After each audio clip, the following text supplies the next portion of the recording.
Agnes, okay, you need to set your machine nicely. We can't see you. Can't do that. We can only see. We can only see your eyes. My eye. And now you can see me. Yes, but you are studying. Set your machine. Set your machine in a way that. Yeah. Let me place it in a lower place.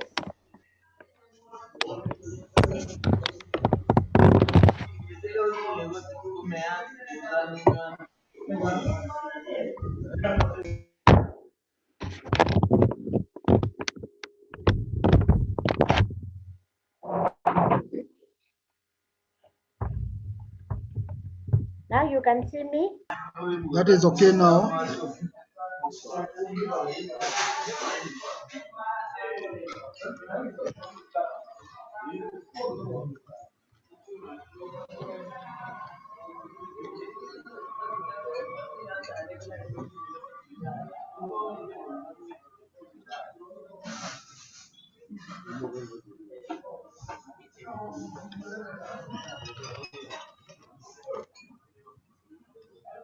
Agnes, Yes. now I'm adding the participants, Yes. and welcome to today's webinar on building learning organizations. And as you expound more, what I would want to say is that building learning organizations is about supporting our employees to develop a culture of learning. So back to you, Agnes, so that you can introduce the topic and as well share your screen. Thank you. Yes. Good morning, participants. Once again, I want to welcome you to today's training on building learning organizations. And probably before we begin, I would kindly request any participant to pray for us. Anyone, please?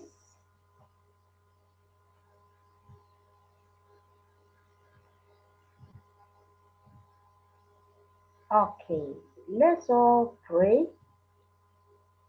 Father, in the mighty name of Jesus Christ, we want to thank you this beautiful Thursday morning because of the gift of life.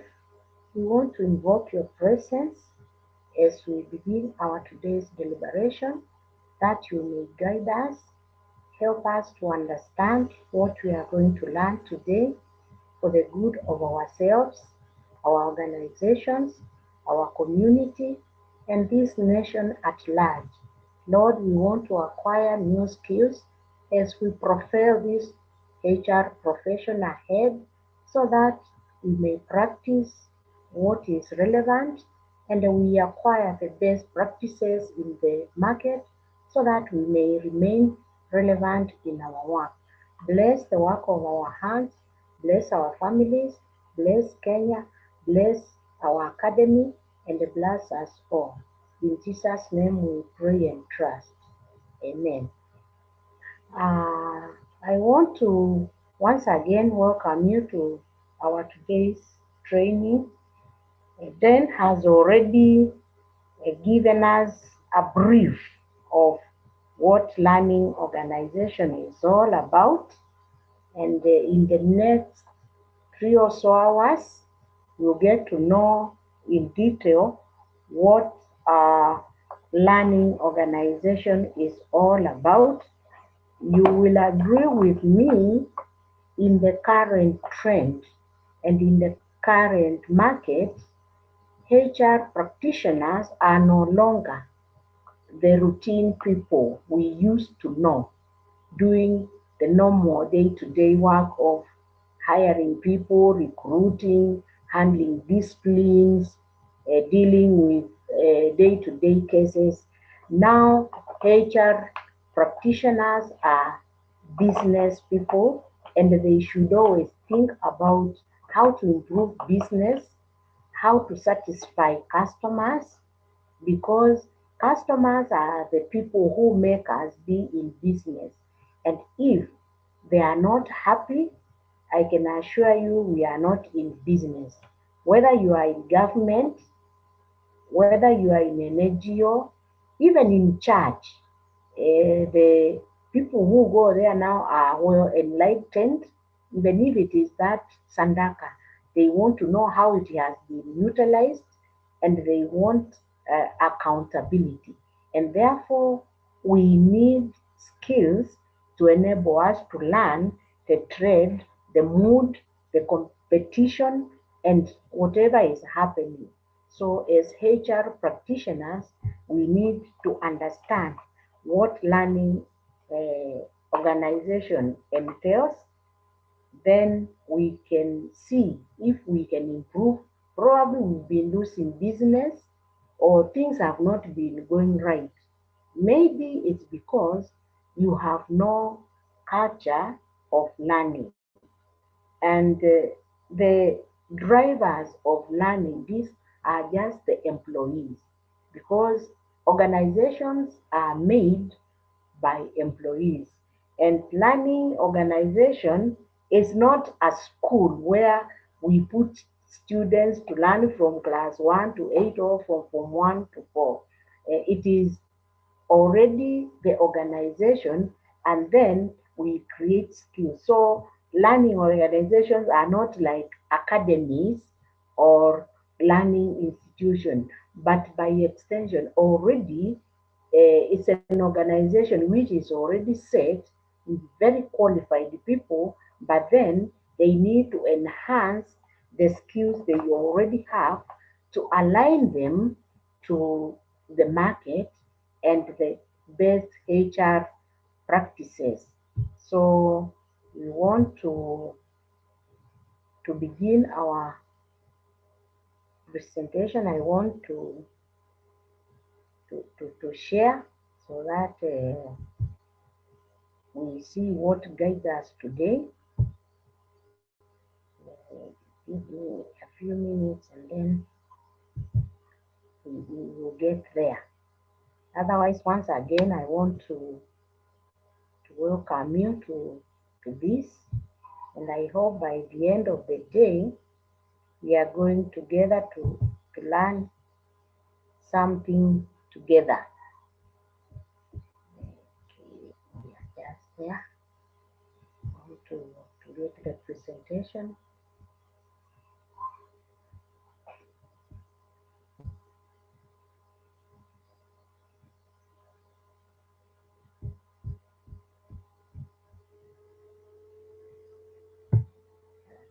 Just a second, we are getting there.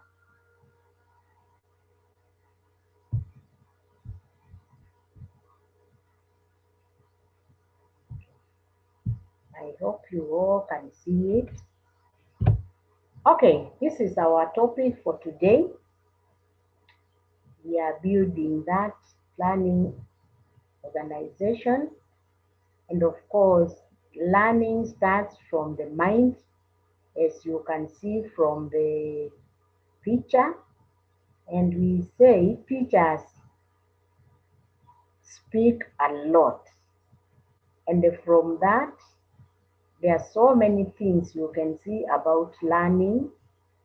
You can see there's a pencil, it can be used for learning.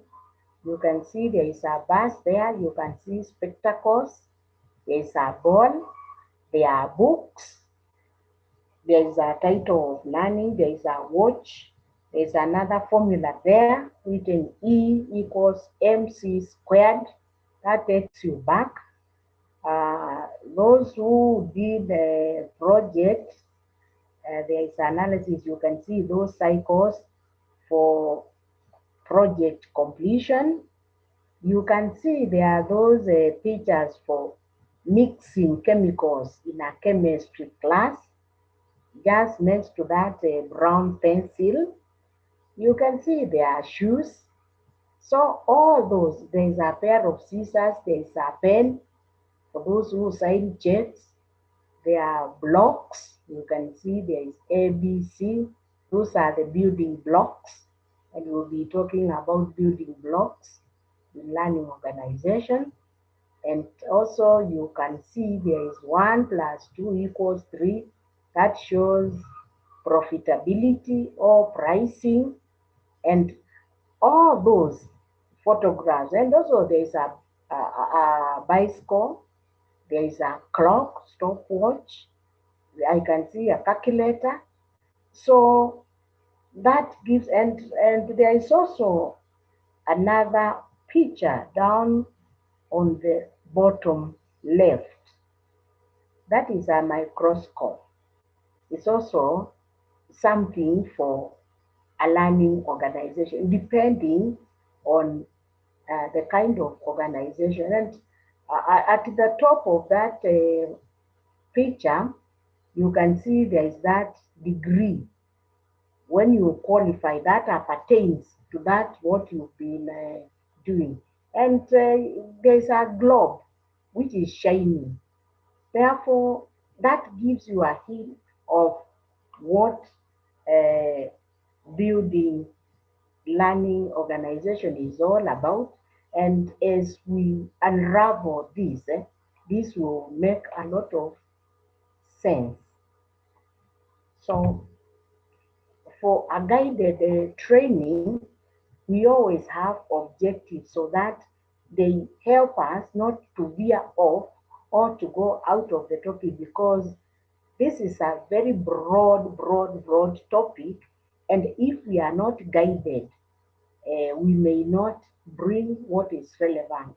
And for any particular session, of course, we need to limit ourselves, because you cannot learn everything at once.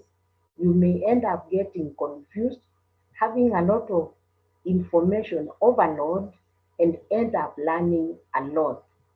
After the training, you may be asked, what have you learned for 3 hours? You can say, we learned a lot. But then if you are asked one thing, what is it what you got out of the learning? You find you cannot actually say what you've learned. So for purpose of guiding the learning, objectives are set just as a direction. And for these two modules, because you have one today and another one for tomorrow, we will split so that you don't get so tired and go home with nothing. And for today, we shall start from, there are 10, we shall go up to slide 7, which talks about aspects of learning organization.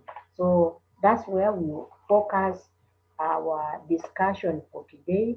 And as usual, we said here we are sharing just knowledge and information.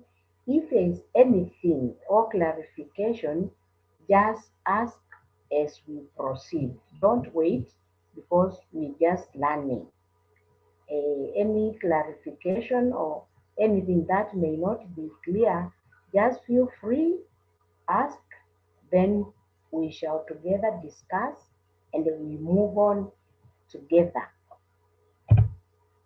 And as a way of introduction, in order to understand well about learning organization, we will start with an introduction, so that this introduction will take it through the presentation. It will form our basis as a point of reference, and it will come out clear for the people who have not had exposure or who have not learned about learning organization.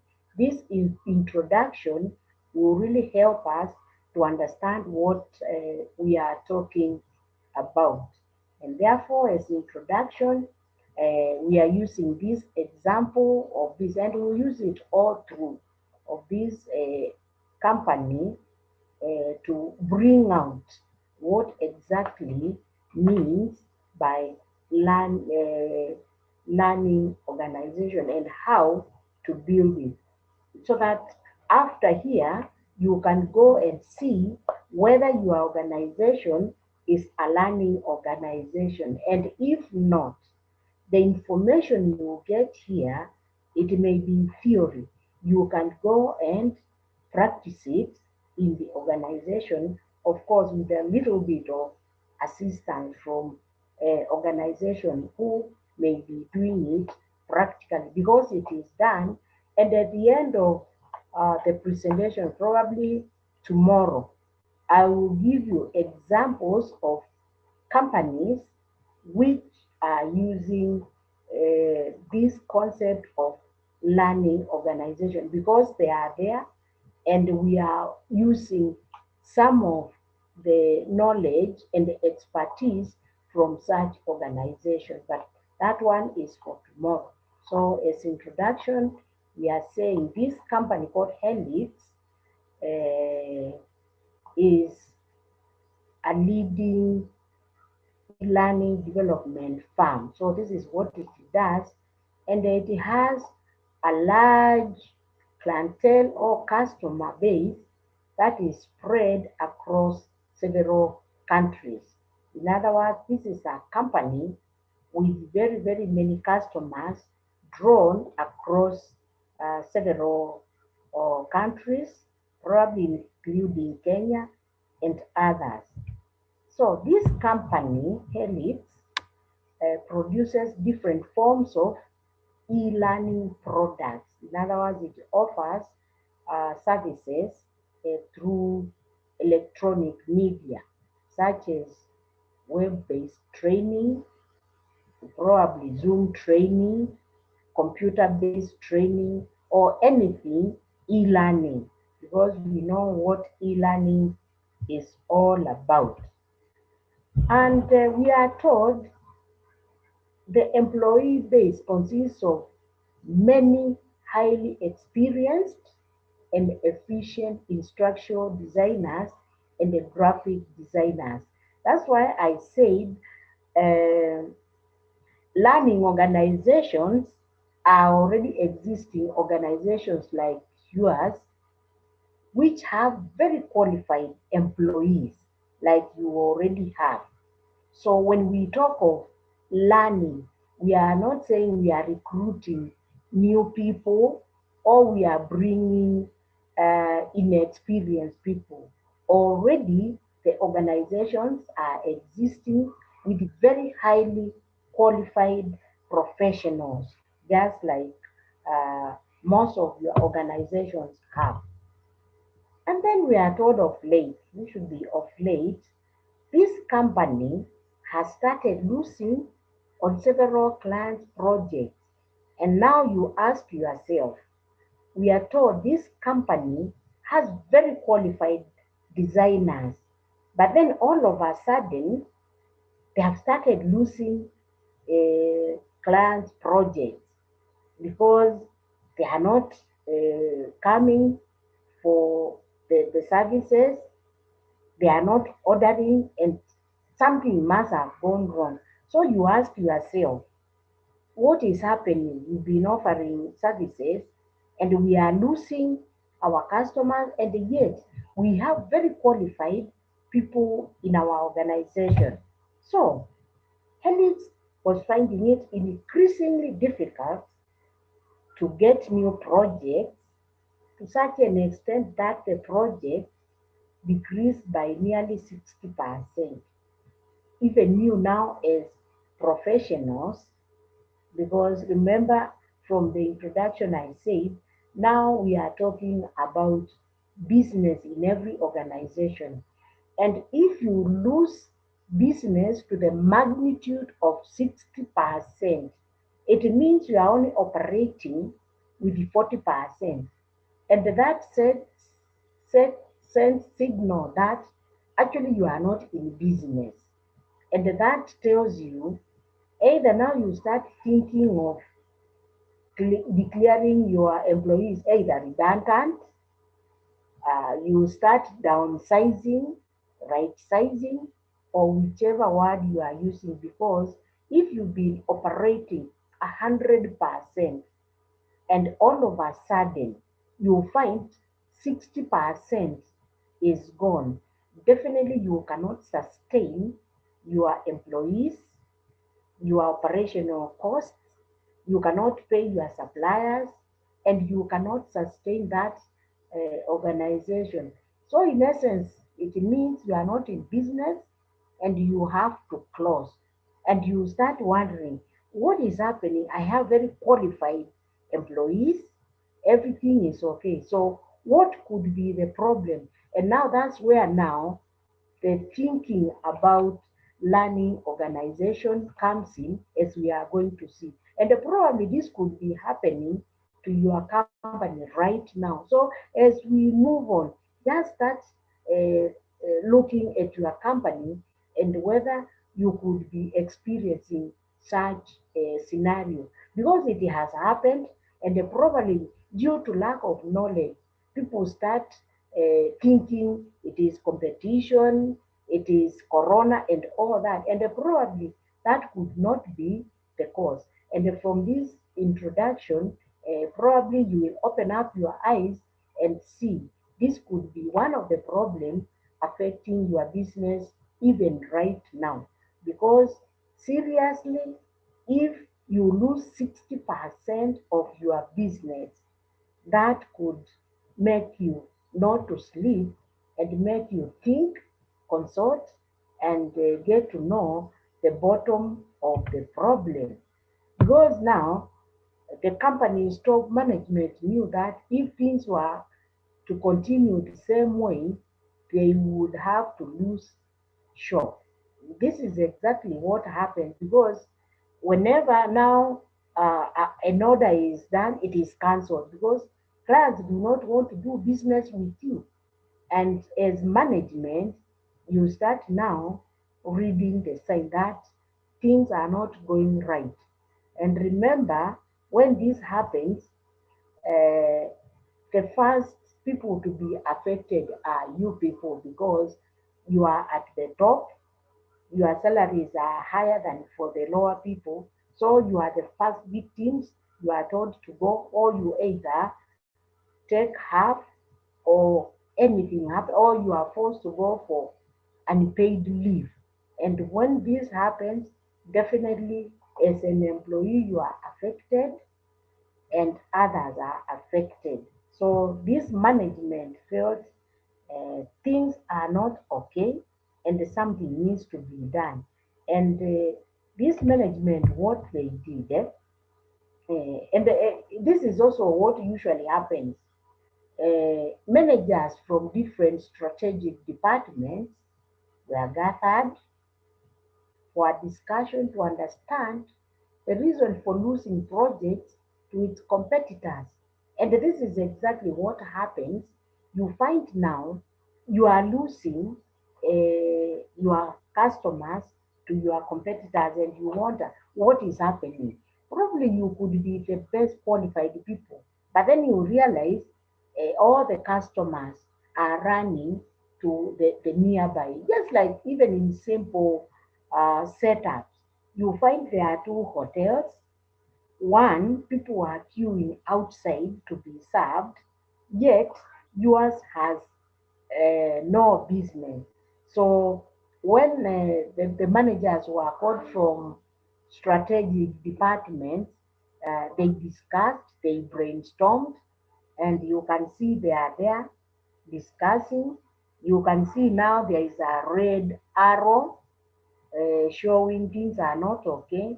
And you can see seriously people are on their laptops, others are using the gadgets, trying to see what could really be the problem.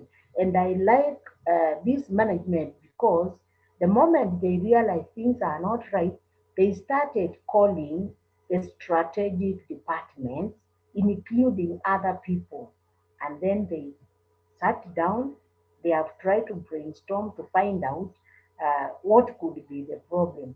So in the next slide, let's see what these strategic departmental heads or functional heads thought the problem could be, because so far you do not know exactly what is happening. And that's why brainstorming, consulting, bringing people together is very, very important, because you get different views, different opinions, and then from there you try to narrow down and find out exactly what is happening. So most officers or heads view that this company's high pricing was the root cause or the reason that the clients were choosing competitors for their project. So when they sat down, they thought it is high pricing. But then let's see whether that could be the reason. And even you now, as it now, you may not even know what is the problem. Because if this pricing has been there, it has not been increased, and the clients all of a sudden have gone to the competitors, probably something else besides this, if this is the truth. Because when you bring people and they are brainstorming, you get all the views, all the opinions, and then now you start eliminating one by one, so that finally you get to know the root cause of uh, this problem. And you can see this red arrow is pointing at the high price. But then we've not been told anywhere whether uh, they have had high pricing, because this is a sudden change of scenario. So let's see whether this could be the problem. Now, if you read that side, because I said pictures speak a lot, you can see now there is a net, which means after they brainstormed, some of them think otherwise. So the views from the strategic departmental heads, uh, they concluded it was the price. But then the management feels otherwise. They say the top management knew that something was amiss. Suddenly the pricing could not have become the problem. Yes, this is because the price has been there consistently, and it has not been increased. So the management has rolled out the department or head's suggestion. So they feel it is not the pricing, there is something else that could be the underlying cause of this scenario of clients running away from their company. And also there could be another reason which the functional heads did not think could be the cause. So let's move on and see. Now, this marketing executive case, there is one thing he noticed, and there is one characteristic of this marketer which you may even get from this slide. This Kate Nelson is a marketing executive, and what you can notice with him, and for a learning organization, there is something I want you to pick from Kate. He likes to remain updated about the industry. Very, very, very important if you have to know what a learning organization is all about. You need to remain updated about what is happening, the industry, the dynamics, any changes you need to know. So that is key for every learning organization. Any behavior change, anything that triggers any movement, you need to get updated. And probably if there are no mechanisms to update you, you go an extra mile and get the update yourself. And that's why it is always very, very important as a HR person or practitioner to do what we call scanning the environment, just trying to get to know what is happening using formal and informal means to know. Even in your organization right now, when you hear people talking about something, whether grapevine or what is it, just get to know what could be on the ground because that update could help you save a situation. So this marketing executive is one person actually who likes to know what is happening because the markets, the customers, the environment, very, very, very dynamic and the changes occur overnight. Whatever you were using probably last month, there could have been a change. Like now, last night there was an update that there is a new vaccine which could uh, help combat the COVID. That is an update, and that is the information which was spread all over the news. So that is an update, and that was produced by people in a learning organization because learning organization is all about creating new knowledge as we are going to see. So from here, I want you to ring fence this slide and what I want you to get is to remain updated. For you, reading is no option.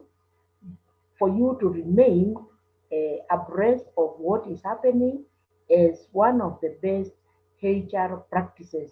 Reading a lot, interacting with people, joining trainings, and consulting people in the same industry to know what is happening. So this gentleman uh, wanted to know about this industry and had completely different view.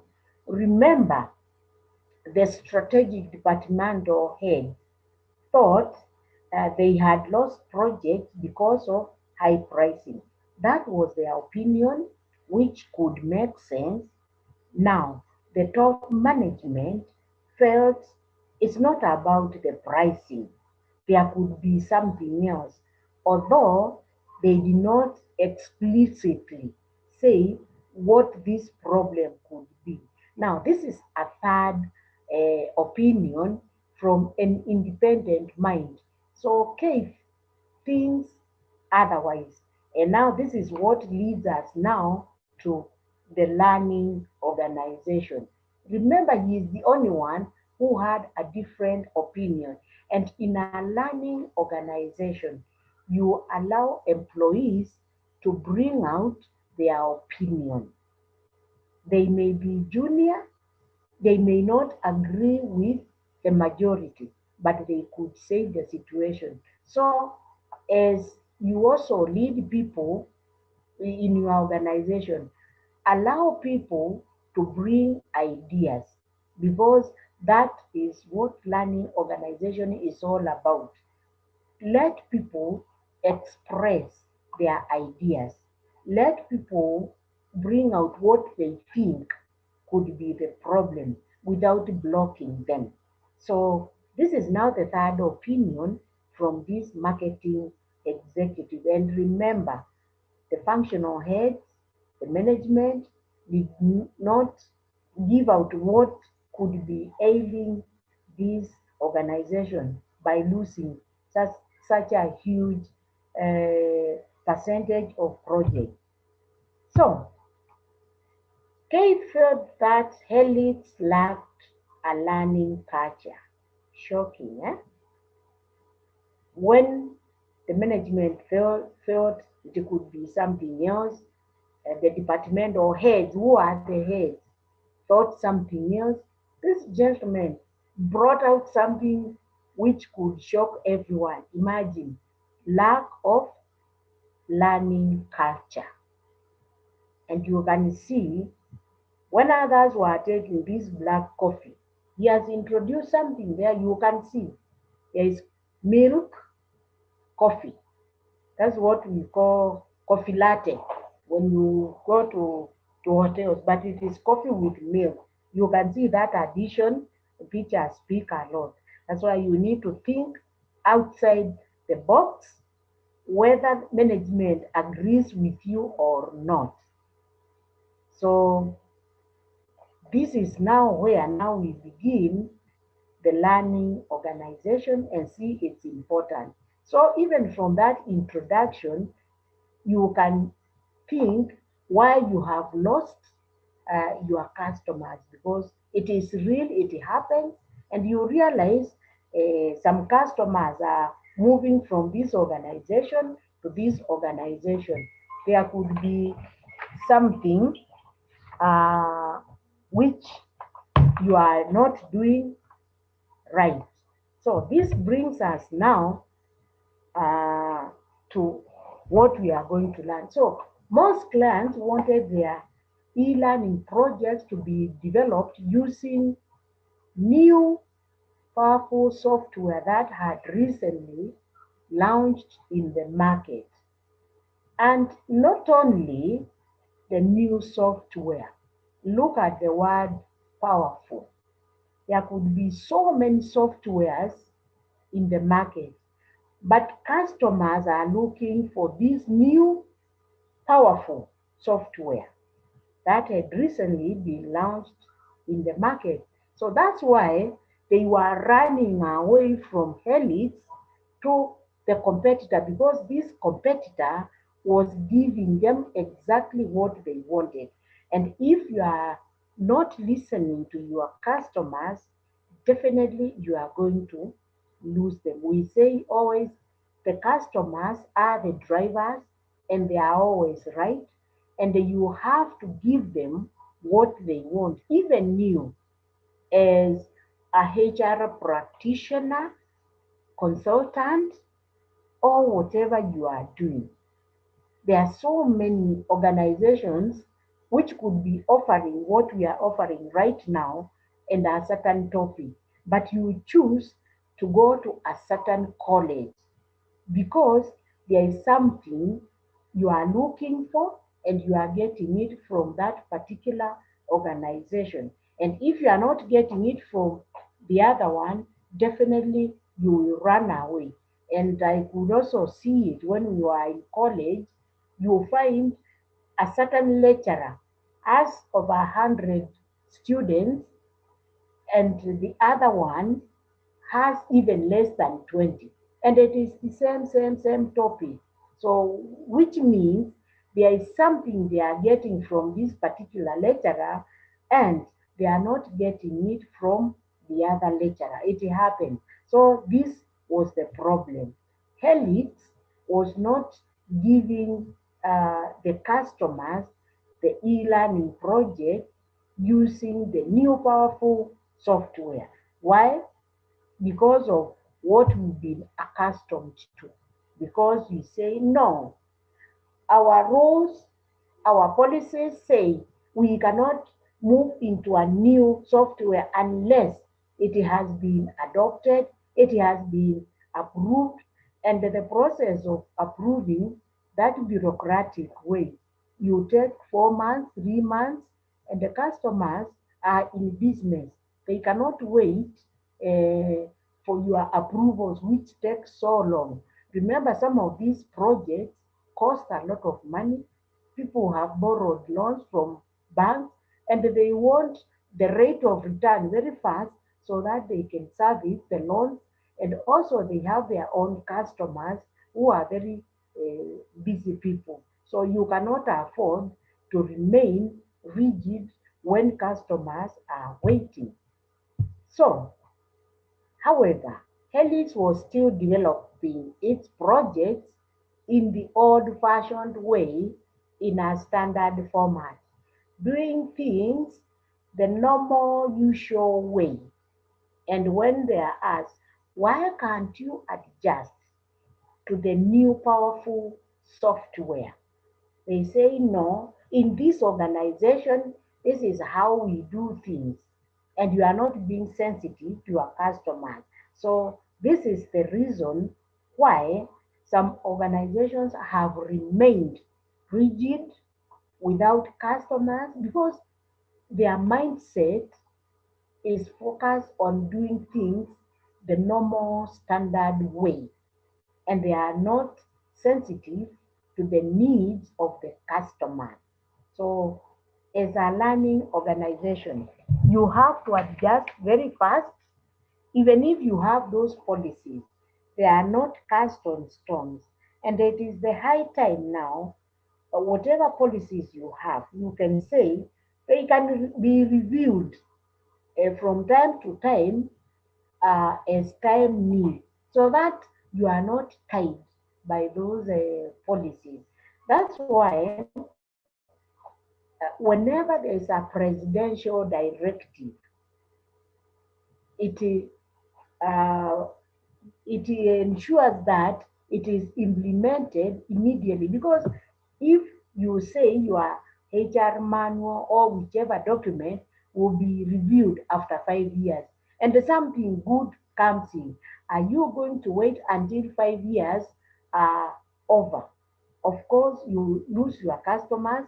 Also, you lose your benefits as employee. That's why you implement it and you put it as an annex. For example, I want to give you this unforeseen scenario of COVID. I know uh, there has been 30% pay as you earn. That is the current practice, and it never changes. And if it does, maybe it is after the budget has been read and adjustments made. But then remember, because of what happened, there was a directive and it was implemented immediately. You didn't have to stick to your HR manual or your policies because there was a need to cater for whatever is happening, and it has been implemented. Now, instead of 30%, it is now 25%. And you could not say, because our HR manual says one, two, three, we are not going to implement. That would mean employees suffer, businesses suffer, families suffer, and many things go wrong. And by extension, affect your employees. Therefore, in a learning organization, you take measures as fast as you can and you implement, because you need to be abreast and use the best HR practices as long as you can justify why you have done that. So, the new software allowed the e-learning courses to be made more interactive and attention grabbing for the learner. So this is what the learners or the consumers of this product wanted, because it made it very easy for them and user friendly. In every situation, technology should make your life better, more interactive, and easier to use. And if that is what customers want, just give them that, because they are the consumers of this.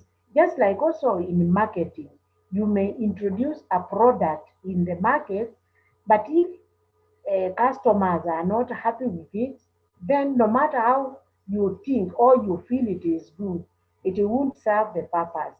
Give them what they want, adjust it. That's why in most cases you see there is this promotional materials.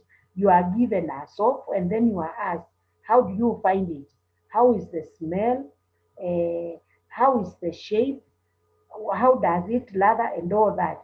And that feedback makes them now to go and tailor make to suit what the customers want. Otherwise, you roll out something in the market, you find it is not selling. then you are not in business because you do not want to learn.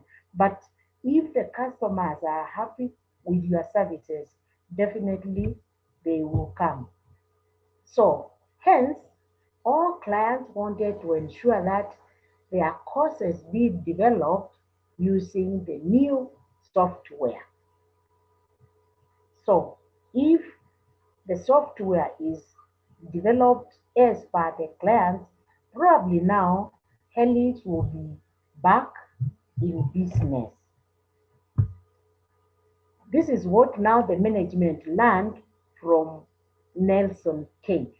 You see, now it was his idea. So management found out that the clients had refused to work with the company because it did not have the new powerful software nor technical expertise to work with it. Look, here we are told this company had very qualified uh, personnel or employees. But now here, while the customers are saying uh, the employees lacked technical expertise, not that they could not have. The problem is they wanted to do things the old way, using the technical expertise which they had. Remember now, this is a new software. And if it is a new software, it means these qualified people also now also need to go and learn it because you cannot install a software which you are not conversant with. It's just like this Zoom. Already in every organization, there are IT experts who are very qualified. But then now, if they didn't learn or they were never trained on how to connect participants, to connect the trainer, to connect everyone so that everyone is at par, we can say they are unqualified in the sense that this is a new skill, but they do not know how to operate it. So they do not know. But the moment now they are taken for learning and they get the skills, they get the knowledge, and that knowledge they share with us as employees, as trainers, as participants, then we can say they do not know. So this is what it means. And that's why you can see there is that red X, learning new skills. Remember from the onset, we said this Helix company has very qualified people. Just the same way you have qualified people in your organization. But now, if you are brought a new machine, new equipment, and these people are not trained how to operate that machine, then at that point we can say actually they do not have the skills simply because they do not know. So that's where now learning organization comes in. Getting the new skills, learning them, sharing them with the other people so that you all can move. Because unless we are all moving, we'll be doing a lot of nothing. It's just like what we are doing right now. If amongst us is only one person who can be able to coordinate Zoom, and that person is the only one with that information, then it is not helping anyone at all, at all, at all. And we cannot say that is a learning organization because if it is only one person with the information, then it does not benefit anyone. And there is no pride knowing any information you as a person. I know in some organizations, even there are some managers who never share information with their juniors or other departmental heads. That does not make sense at all because in a learning organization, information should be shared because it is to the benefit of all employees and everyone who consumes that information. So henceforth, if there are HR managers or departmental heads who do not want to share information, then they are in the wrong place. They are in another world which does not exist, and they are using very obsolete leadership, management, and HR functional skills. Information has to be shared for purpose of uh, ensuring it's a benefit to all. So, Helix realized that to remain competitive among the cutthroat market, learning should be inculcated as a crucial part of the company's culture. And of course, the company's culture is how we do things. In other words, it realized learning should be part of what they do on daily basis. Otherwise, they will lose business and the clients will run away. The same way, you should, after this, inculcate learning as part of your day-to-day operation, and it is across the board. The information which management has should trickle down to the functional departmental heads, and from the departmental heads, it should trickle down to each and every employee, because you should all be speaking the same language, right from the gate to the head office to the CEO. When you are asked something, you speak the same from a point of knowledge. So you can see now, failing to learn and failing to develop a learning culture can be a crucial danger for your organization. So from this, the report card was F, circle in red. F can mean so many things: failure, fear, eh, not doing well, and all that. So this is what now drives us to learning organization. So we are going to learn about companies should build a learning organization. You can be surprised how you are losing business in your organization. You may think it is competition, you may think it is your products, you may think unqualified or unskilled employees, you may blame COVID, you may uh, you may blame economy, you may blame so many other things, but the problem could be within due to lack of learning. So this brings us now to our topic on building a learning organization in detail. And I want you to remember that example and that introduction, and you start now trying to customize or to think about your organization. That's why you could be losing organization or even losing your good employees.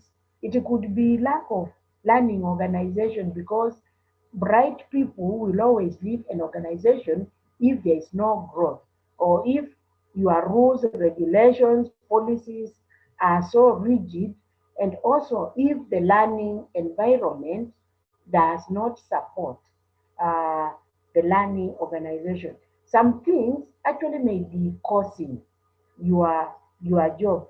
Even the consultants we have in the forum, probably that's why you could be missing those projects, because when you go to discuss a project with your customers, they tell you this is what we want to do. But then because you think you know so much, you tell them, no. This is how it is done. This is how we have done it. We have applied it to company A, B, C, D. And then now you start convincing them. Yet they are the people who know their problem. So it's important to look at your weaknesses, listen to customers, see what you can do to ensure you also back that project. So, what is a learning organization? Uh, Learning organization is not a new concept. Actually, it was called in 1990 by a certain researcher, and then it was upscaled in 1992, and we shall be giving definition by 6 experts with different wording, which are good for us. So, a learning organization is that organization that is adept or deep-rooted at generating. From the introduction, you can see they were trying to generate what was causing them to lose projects up to 60%. Adopting, they adopt what the customers want, then transmitting knowledge and changing its behavior to reflect the newly acquired knowledge and insights. In other words, a learning organization is that one that generates its own ideas. And then we have seen from the introduction, when they realize something is not all right, uh, the management, the departmental heads, and this marketing executive, they started now generating the ideas to find out exactly what was causing this. And you can only generate these ideas if you give your employees the opportunity, if you value them without undermining. Otherwise, if you lock them out, you never get any idea. And remember, the problem of this organization was plotted by somebody who was not even in the meeting. He just gave his opinion and he could see it. So never undermine anyone. Even a driver can save a situation, and then you adopt what you are being told. Otherwise, if you remain rigid, you still remain there blaming everyone. And then once you get the information, just transmit that knowledge. Just the same way we had these qualified people in this company, transmitting the information that, you know what, people, I know you are very qualified, you have this, but now our customers want the newly acquired software. Since you do not know about this software, you need now to upgrade your skills so that you may be able now to upgrade software to be more interactive with the customers. That's what we are saying. And then you change the behavior. You change the behavior in the sense that this is how we have been dealing with our customers. We have been using this old model to transact with our customers. But now we have to change and adopt these new skills so that we are together with our customers, we sustain them, we maintain them, and then to reflect the newly acquired knowledge and insights.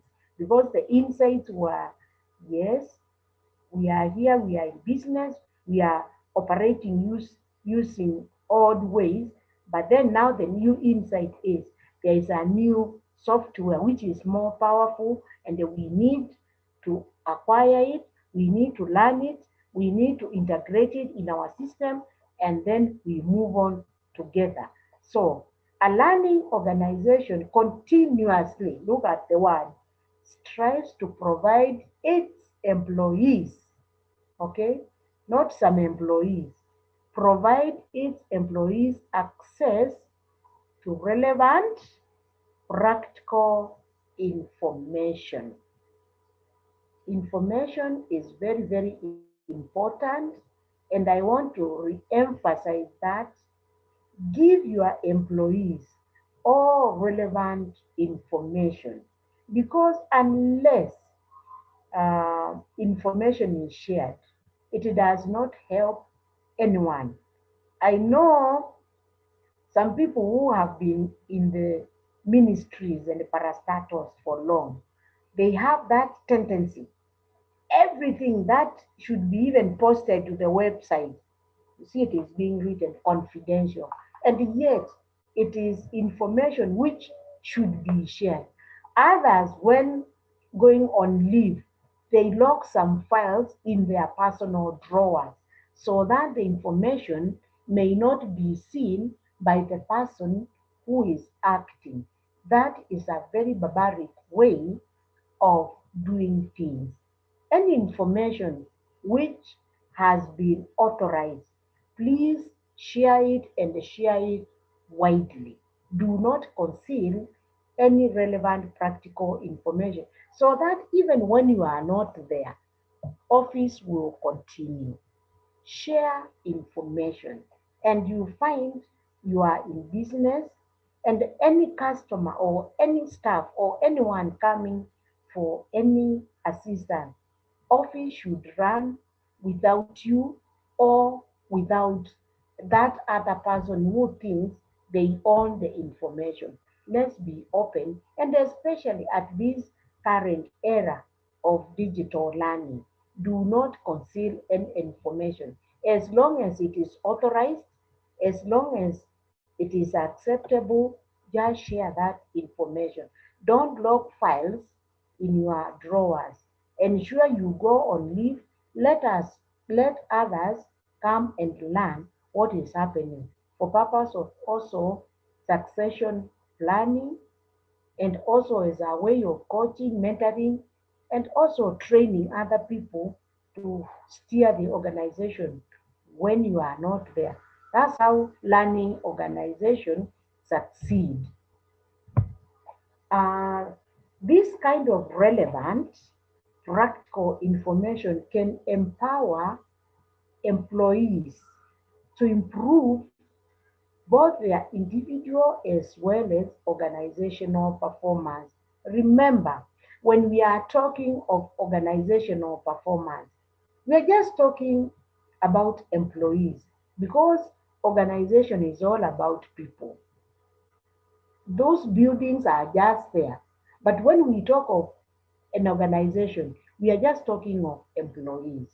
And unless these employees are performing, we cannot say an organization is performing because vehicles cannot drive themselves, computers cannot operate themselves, research project cannot be done without employees. Therefore, when we are saying organization A has done very well, the profits were high, they were driven by people, not the machine. So empower these employees through knowledge. And they can only be done, this can only be done if there is an open learning, and the entire organization is aware of what is happening, the challenges, the successes, and all that. So in a learning organization, learning happens at the entire organizational level and involves creating a culture where learning is implanted, it is communicated, it is understood by all. Look, understood by all, that there is a place to seek information. That's why I'm emphasizing share the information and have that open policy that you are approachable. If there is anything you know and it needs to benefit an individual, let them know from the onset. Use every channel of communication to ensure the information reaches all the employees. Whoever is entitled to receive any information, ensure you share it as fast as you can. So, did you know that this concept of learning organization is not a new one? I have said it's not new, it started in 1990s.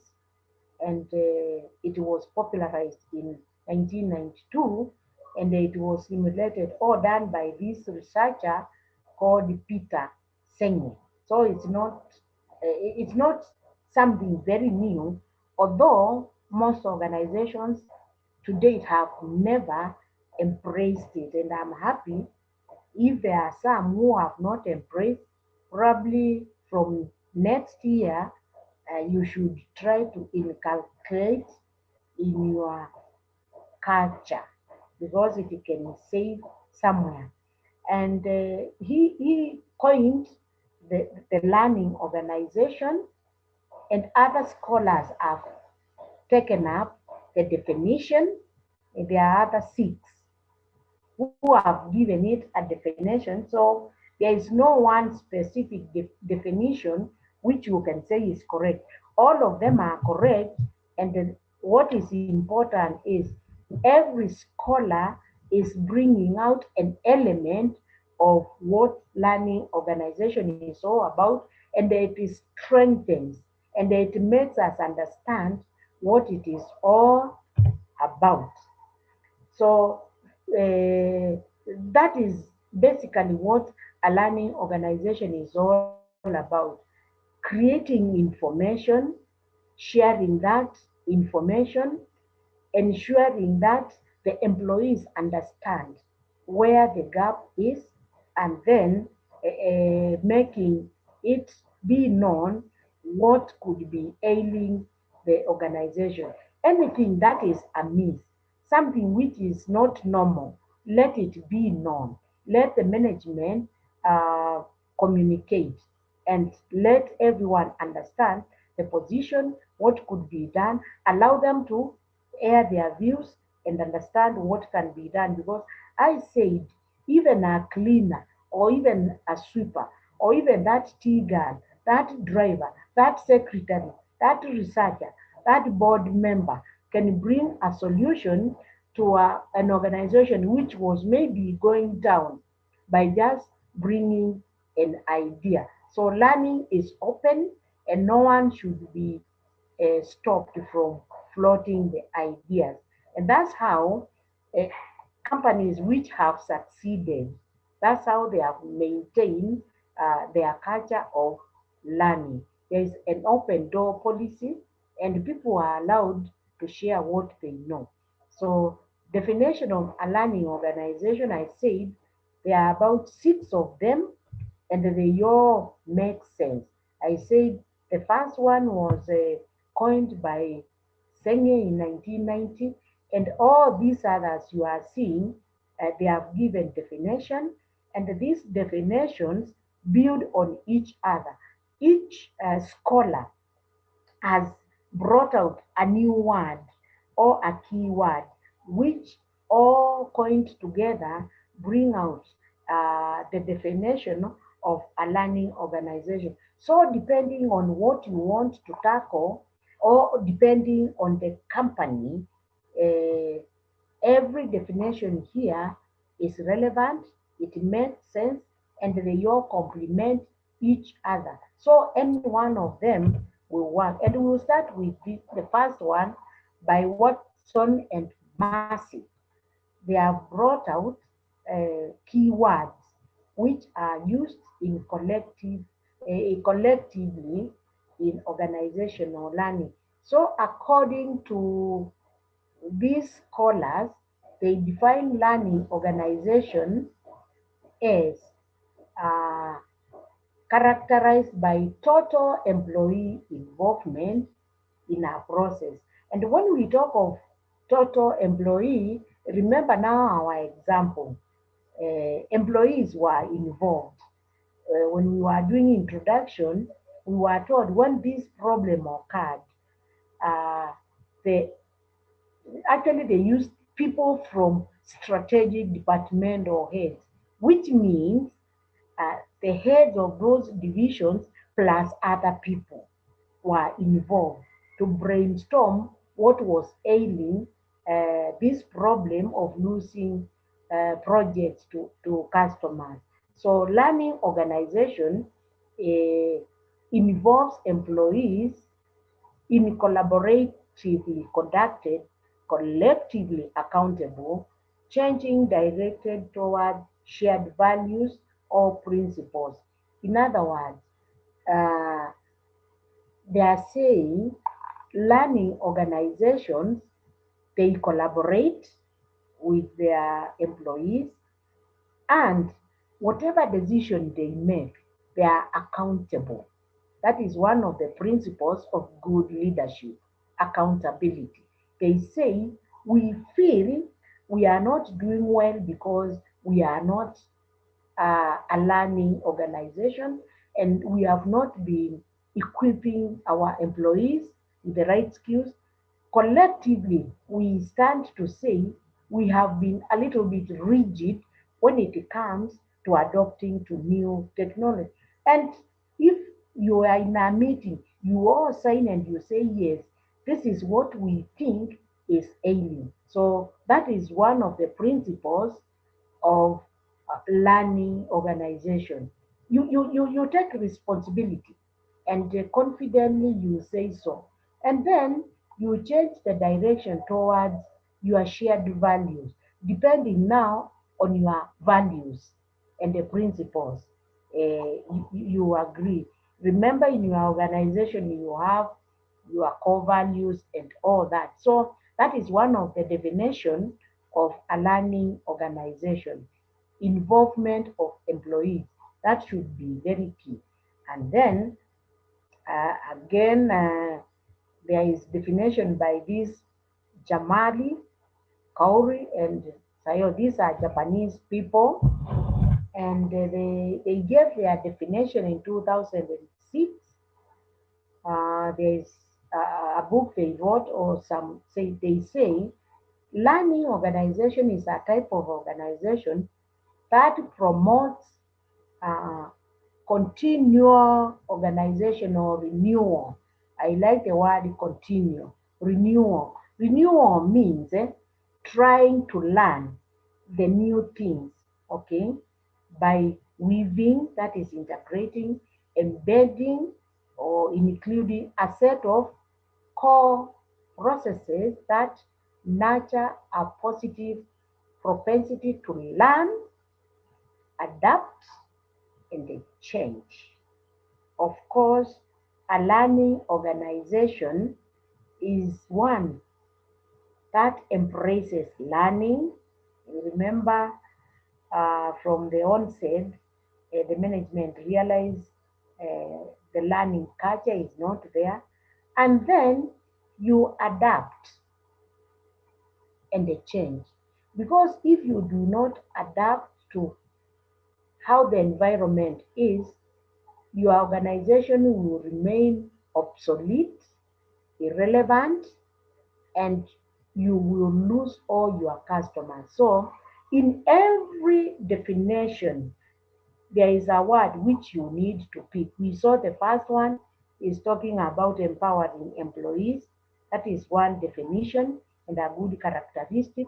This one by Jamadi, they have brought the new words, learn, adapt, and they change.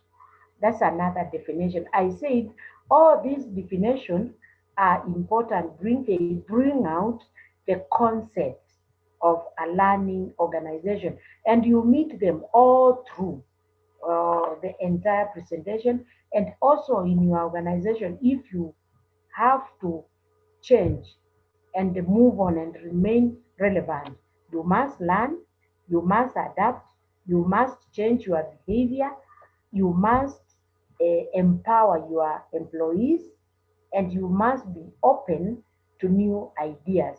So another definition by this scholar, Pedler, they're just building on the first one. So Pedler defines learning organization as such, an organization that facilitates the learning of all its members and continuously transforms itself. This one builds on the first scholar, Mr. Senge, who developed this. We are saying creating enabling environment for learning.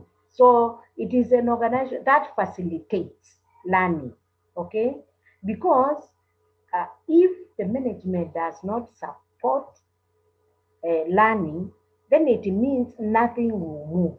Even if a new technology has come and the environment blocks the learning, then it means nothing will move on. So even though the employees could be willing to learn, they could be willing to adapt, they could be willing to refine their skills to suit the market needs. But then now you find the management is not willing to support. It means now nothing is going on. So it is a holistic event that involves all. And he is saying facilitate learning of all its members, those who are involved, all the employees must know what is happening. And look here, the word is continuously transforms itself. That means if there's anything new that has come up, continuously you have to upgrade your employees to fit, to remain relevant. So that is the definition, and it is important. You ensure you pick something from each and every scholar. And then we have another one called Sean, and he defines a learning organization that is adept at learning. Look at the word learning, learning, learning. And when we are talking of learning, we are talking of the employees, because we say they are the drivers of everything we do in the organization. And he says organization should not only uh, become able to transform institution, and they should also be responsive to changing situation and the requirements. So here he says a learning organization should be very responsive to changing situation, and they are changing very, very, very fast. And the requirements by the environment, the customers, even the employees, and another dynamic which is affecting legal requirements, political, and all that. And then he goes on to say organizations must invent and they develop institutions which are a learning system. The word learning still appears. And the system, of course, it is that integrated set of activities across the board. And that is to say, systems capable of bringing about their own continuing transformation. The word continuing is there, and the transforming. Transforming is just like changing behavior to fit in the market. And finally, we have definition by this thing I said is the one who brought the concept around 1990s. And he says learning organizations are where people continually expand their capacity.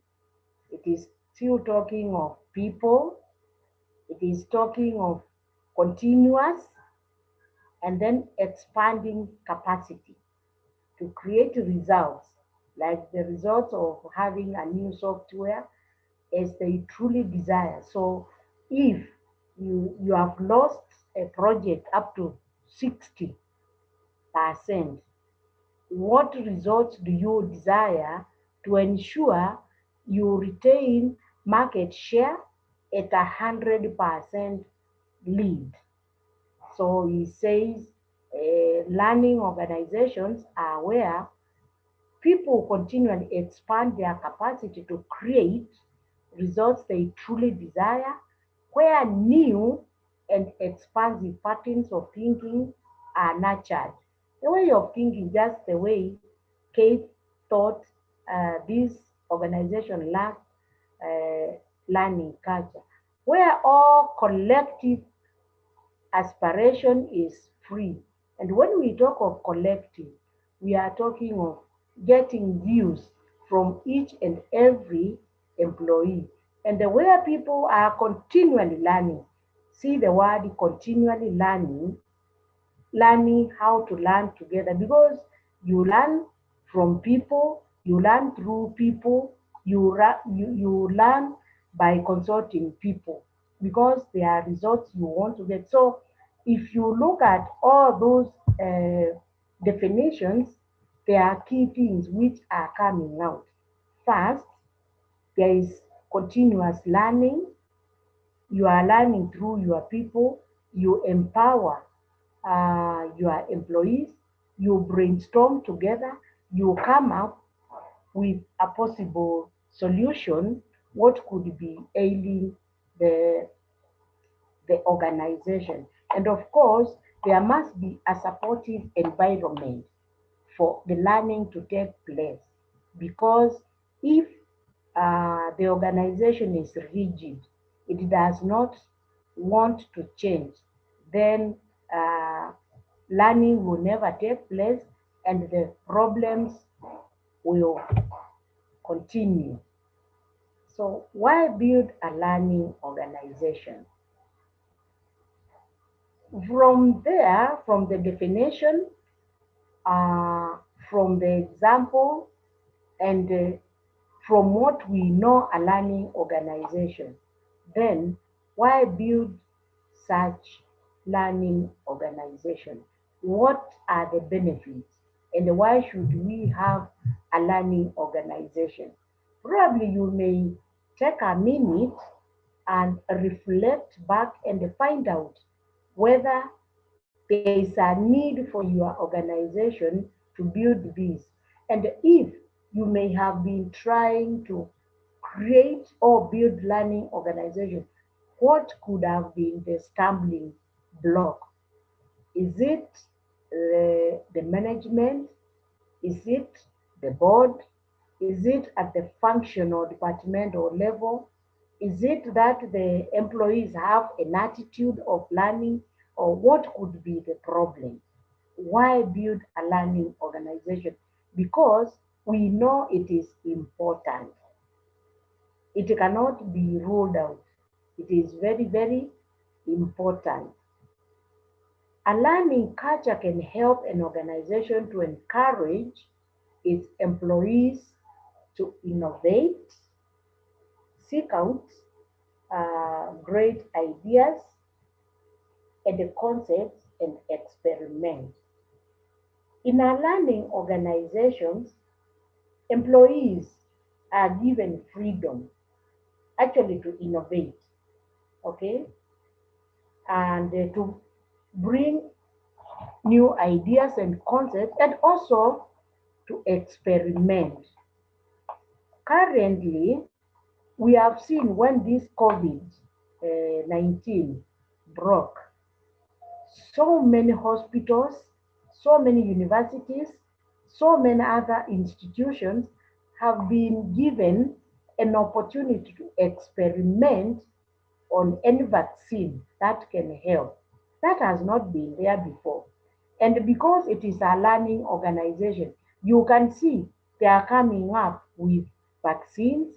They have been trying, they experiment with people to see how it works. And as a result of that, they have been very, very innovative to come up with something that can help. And you can see as a result of they are being given that freedom to innovate and to seek ideas and other concepts, they are really helping organizations and to save life. Because if after the experimentation, the vaccine works, first and foremost, as employees, they will have achieved. As departments who are in that organization, they also achieve.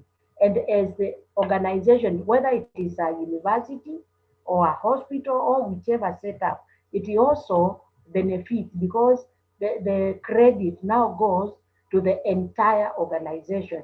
And yet, the idea or the experiment was started by an employee. So it helps the entire organization, and you create a name for yourself. In the process, you benefit, and if there are proceeds, the proceed also benefits the entire employee, and at the end of the day, it is a win-win to the organization, to the community, lives are saved, and the economy also bounces back. So a learning culture helps your organization to ensure employees are free to innovate. And you need to create that culture of an open communication, allowing employees that environment that they can do their work without being micromanaged or being under pressure. Then another reason why build a learning organization is that learning culture helps organization to quickly adapt to changes and manage change effectively. If we go back to our organization helix, if it had the learning culture and immediately they were told by their customers that they wanted to interact with the newly introduced powerful software package, they would very, very, very quickly adapt to that change and effectively install that software, and they would not have lost their business to that magnitude. So, if it is a learning organization, very, very, very fast. Employees only need to notify the CEO that or the management that this software has come. This is what the customers are saying. Can we amend? Can we adapt this in order to secure our customers? And without bureaucracy, without so many things, since everyone is seeing the sense, it shouldn't even take much time to think about. You call, even if it is ad hoc meeting, you look at it and say, yes, this makes sense. The situation is like this. So can we quickly adapt this to salvage our situation? Because businesses do not want to take time. Business people are busy people. They have no time to waste, and they need to adjust in order to hit the market or in order to ensure constant flow of products and services to their customers. And then a learning culture can help an organization to maintain a competitive advantage in times of rapid changes in the market. And I think this is very, very straightforward. You can see there are two communication companies which are always competing, and you can see how they are ensuring that they can remain competitive because the competition is very high. And if one seems to take a back step, it is overtaken by the other one. And because they want to remain relevant, they are trying everything to maintain the lead or to command the market. And the times are changing so fast that any organization cannot afford to slack, be it government, be it parastatal, international, multinational, and all that. Even that small business, you cannot afford, be it a hotel, a shoe shiner, matatu, name it. Learning culture definitely will make you remain competitive, and you take advantage of the situation. And for you to remain competitive, you must be able to adjust as changes come. And you don't need to have those rigid rules which take a month to adjust. Otherwise, you'll be kicked out of business. So you need to be on your lookout, move with the time, use, use best HR practices to ensure you remain afloat and you are not lagging behind. A continuous and sustained learning culture can help organization encourage its workforce to achieve greater results and improve quality. Of course, based on your core values, this learning culture encourages your staff to achieve those results and probably exceed results and then improve your quality. If your customers tell you this is how we want it, and your employees are open to those comments, you can easily improve uh, the quality. And of course, the more you improve the quality, the more customers you are attracting. And the more customers you attract, the greater the results. And if the results are good, it means there's a lot of satisfaction with your customers, and a word of mouth is a good advertising or marketing. Your company will be referred, you get more, results will be better, profits will soar, and at the end of the year, like now, probably even at these hard times, you may find you are doing very well, and you never know. Your organization may declare a bonus, and a bonus will benefit the entire employee, and you find it is a win-win. But this can only happen if you have sustained that learning culture to encourage employees do innovation and to achieve greater results. And they can only come if the employees have the required skills to produce or to serve customers as per their requirement, and they probably exceed their expectation. So building a learning organization is a great benefit to the entire organization. And if employees really understand, they can be of great help to you as an organization. And then we look at the characteristics of a learning organization. At this time, I want you to pause and see whether your organization possess one or two or all of these learning characteristics, and also try to imagine in Kenya if there is a company which you think or you feel fits these characteristics, because you can always tell whether an organization is a learning organization based on these characteristics. There are many, but we are just going to look at a few and try to align your organization with these characteristics. And it's never too late. From here, you can try and embed them in your day-to-day activities. So what makes an organization a learning organization?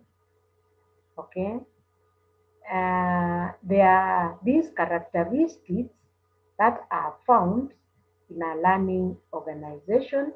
And I said, try to imagine or try to look around your organization and find out whether there are some traits or characteristics which could be associated with a learning organization. If not, after this training, make a report or book an appointment with your CEO and tell them we feel there has been a gap in our organization, and if probably we can include this in our organization, we can improve on what we are doing uh, currently. So the first one is a learning organization is ready to research, ask questions, seek answers, discuss its weakness openly, and has the vision to adjust itself to changes. Very heavy worded characteristic. Look here, it is saying a learning organization is ready to research, ready to ask questions. If a company is doing very well, you should not maintain status quo. Probably you could be doing a research and it ends up in the shelf. Probably you are doing a research to suit your organization, but not a research which is market based. So you should not feel you are doing well. So you should be ready to research and ask our question. If your turnover last financial year was this, are you satisfied with this? Can you take it a notch higher? And then you seek answers. Of late, this is what has been happening. We seem to be doing well. Here, we don't seem to be getting right. What could be ailing our organization? And then you discuss your weaknesses openly. More often than not, uh, most employers do not want to dwell on the weaknesses. And remember, when you are doing the SWOT analysis, it helps you to improve. Those weaknesses actually should be taken as a learning point, a learning lesson to improve on where you could be going wrong, because weaknesses refer to internal processes, systems, procedures, and an activity which is within the organization. So if there's anything which may have come out, don't be defensive, saying you see it is like this. You should now turn those weaknesses to opportunities and try to improve. Or whenever you get any feedback from whichever source, your customers, your employees, your partners, take it positively, work on it. And then if you still have the vision of your organization, every organization has a vision. Vision is where you want to be, what you aspire to be.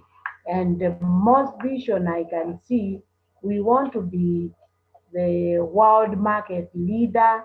We aspire to be the leading providers of this. So it is something futuristic. And unless you address these things, you do research, you look at your weaknesses, you may never get that vision.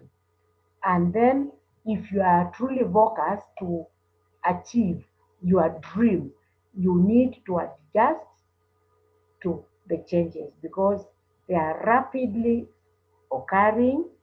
And if you are comfortable and maintain status quo, you'll be overtaken by changes. That's why there's this saying, if you don't, if you fail to plan, you plan to fail. So be open, adjust, don't complain, see what you can do to adjust, because of course adjusting, it means a change of mindset and accept the change. And of course, it changes means there are some a bit of instability in terms of maybe timing, infrastructure changes, social issues, and all that. But you must be willing and flexible to change. So that is one of the characteristics. And I know there are some organizations which are too rigid. They do not want to change at all, at all, at all. But I believe because of you people, you'll be change agent, and you should be able to discuss candidly with your management that the organization have no option but to change with the time and adjust if it has to remain relevant. These days, it doesn't matter whether it is government or whether it is whichever setup. Even in the churches where it used to be so rigid, you need to change, adjust, adapt, and move on. So look at where you are working and learn uh, these characteristics and adopt them in your organization. Otherwise, you'll be chucked out of the business, and that will be the end. But with the current knowledge, technology, and all that, nobody should be out of business. If anything, you should take advantage of the situation and move on. And a learning organization regularly challenges its basic assumption about how things are done. We should not assume all is well. That's why I said you should not maintain the status quo and think you are doing very well. And in this case, then I want to congratulate you because I know, much as you are very aggressive, you never assume anything. You are always out continuously learning, you are trying to adopt and adapt to the changes as they occur. And the one thing I know, you are very, very flexible, you are open to ideas, you consult a lot, and you continuously network to ensure things are moving. You never assume anything or anyone.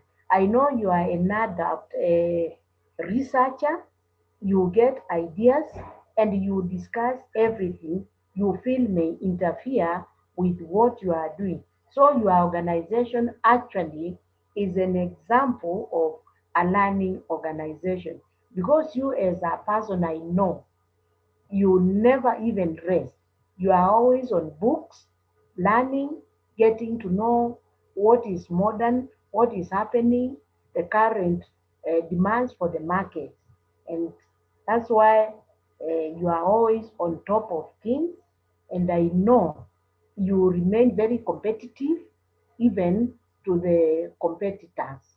And for that, bravo. So participants, you also learn something from what Dan is doing. Is a good, a practical example or who builds a learning organization because he never takes anything for granted and he does not assume how things are learning because regularly and throughout he is scanning the environment to see what you people want, what the market demands, what are the best HR practices, and he does what is right and he moves very fast. I'm sure you also saw even the training. He has gone to NITA, to IHRM, to all relevant authorities to ensure everything is all right. He has not assumed that he has been doing it, so everything is all right. So continuously, he is doing what is supposed to be done. So that is one characteristic which comes out from ACHRP. And a learning organization follows an ideal prescriptive model where it helps individuals learn. I saw then had said nobody should be locked out due to lack of finances. Okay, because he wants to follow this model to ensure no one is left out. Because if you miss the first model, the second one, you may not be up to date because there is something which you lack. And so he seriously and religiously follows this model to ensure all the learners in this forum are at par and they understand. So look at your organization, and you should not be taken a notch higher before you have taken a lower training, because these are the prerequisites and they will enable you now to understand the entire concept. Because when you join midway, you may not really understand the concept properly.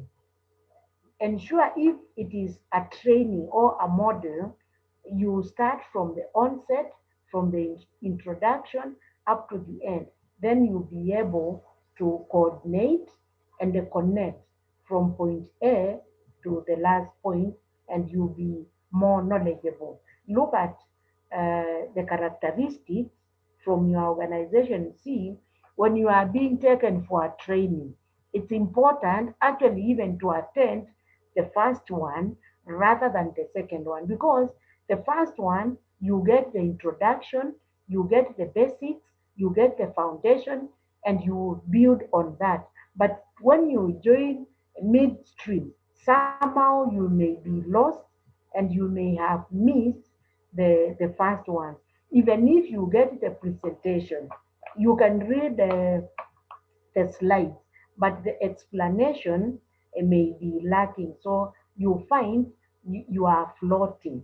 Ensure if there is entire module, you do it right from the onset.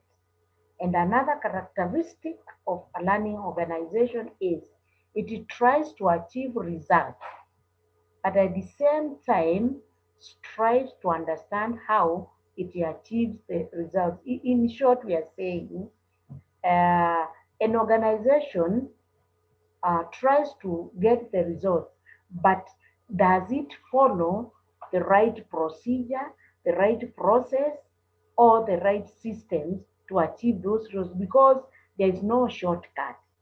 If you are producing maybe welding rod and all that, yes, you have this rod, but did you follow the right process to ensure if this one is added, if it is done this, there is quality assurance, quality check, weighing the mixture and all that. Has it been done the way it should be done? It's not a matter of taking a shortcut and say, I have achieved this. Does it follow the right procedure? Does it have the right content? It's just like having this training, learning the organization. At the end of the day, you may have your certificate, but have you followed the right procedure to ensure that you have attended the training, you have gotten the content, so that when you have that end result of the certificate, that you have what it entails. That's what it means. We're not getting things the shortcut way. That does not help.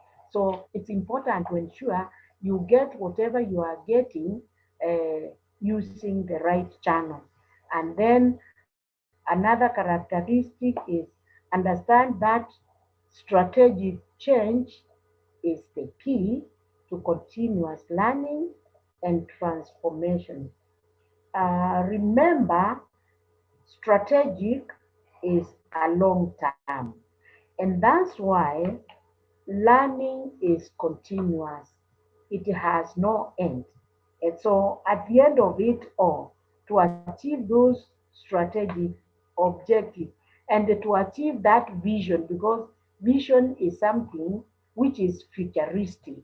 The same way, strategic change is something which we anticipate to get at a particular time. So to get there continuously, we need to learn, because even now, even as HR practitioners, consultants, we have not yet gotten there.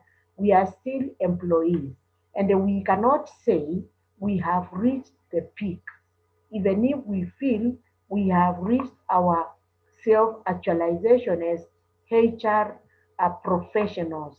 Still, there is a lot to learn. We cannot say we stop at that, because for us to remain relevant, we cannot avoid continuous learning so that we transform the way we do things, we transform our organization, we transform the way we organize our things, we transform the market, we transform and conform to what our customers want. So, characteristics of a learning organization ensure that the strategic change is continuously being pursued through continuous learning. That's why we talk about the Kaizen. And these companies which excel in whatever they do, continuously they are learning. No matter how learned they think they are always learning. And for an organization to move and excel, learning must continue. We see Coca-Cola has been there for as many years as you can remember. But you will always see Coca-Cola reminding you, bringing you these adverts, reminding you, trying to improve this. We know Omo has been there since time immemorial. And we always see new improved Omo, new this, it has been improved with this, all that because it is continuous learning, and they do not want to assume since Omo is there, people are going to buy it. They must improve it, add something new, and remind people, yes, Omo is still there. It is better now. It is conforming. And they are also doing questionnaires to find out whether they are still relevant, because they do not want to assume that since they have been in the market, they will remain. So, even you and even in your organization, because you've seen some organizations which were doing very well, and right now they are obsolete. There used to be those telephone booths, they brought them, they are no longer there, but communication is still continuing. And organizations cannot sit and assume they are still getting customers. And even as HR practitioners, don't think whether the fact that you are CHRPK, you've hit the roof. Not yet. You still need to continue learning, upgrading your skills, attending training, and all that. Because in the next maybe 2 or 3 years, if you do not be at par with the market, you'll be declared redundant, and someone is going to replace you, even with your PhD, with your master's, with your CHRPK, you remain irrelevant, because the world is changing so fast, and you need to be on top of things in terms of knowledge, in terms of technology, in terms of employee needs, in terms of the management demands, and in terms of everything, because everything is changing, and you have no option but to change as well. And as you change, definitely you are changing the organization, because we said organization is you. Organization is formed by you and every other employee. And another characteristic of a learning organization is the core principle by which a learning organization works is by believing in a tendency towards shift, transformation, or change. All those words have been repeated. You must shift from the way you think, or the way you think is best according to you. That is all right. But you must have an open mind, an attitude that you need to shift for you to remain relevant. You must be able to transform. Uh, First, you transform yourself. By extension, you transform the department where you are working, because it is only through the knowledge you have that you share with your department or heads. They may not be where you are, but you are at an advantage now because you are learning the concept of learning organization. And then you'll be ready to change, because you are told if you don't change, the change will change you. But change before you are changed, because when you are changed, it's a little bit uncomfortable, it is unpainful, sometimes it is embarrassing, and it brings a lot of discomfort. So before you are changed, change yourself, have an open mind, and embrace change when you are in a position to. And through this online, it's not now so expensive. You can acquire as much skills as you can, so that you are not caught by surprise when you are told this is how things are. And as professionals or employees in your organization, actually now you should behave or act as consultants. You go and tell your management this is the way to go, and they will realize at least you are over and above the normal HR duties, because you have a lot of information, you have facts, and you discuss it on the table by showing the management this is the way to go. Also, try using your leadership skills to convince them that unless we do this, we may be overtaken by events, we may be declared redundant, and we may even end up being closed. You have seen of late the government departments, some parastatals or units have been merged just because there is a lot of duplication of duties. And in the process, some employees will be declared redundant because their position will be scrapped off. But if there is something which makes you stand out over and above all these other peers, I will tell you, you are going to remain and you won't lose your position. That's why acquiring these skills and knowledge is very, very important.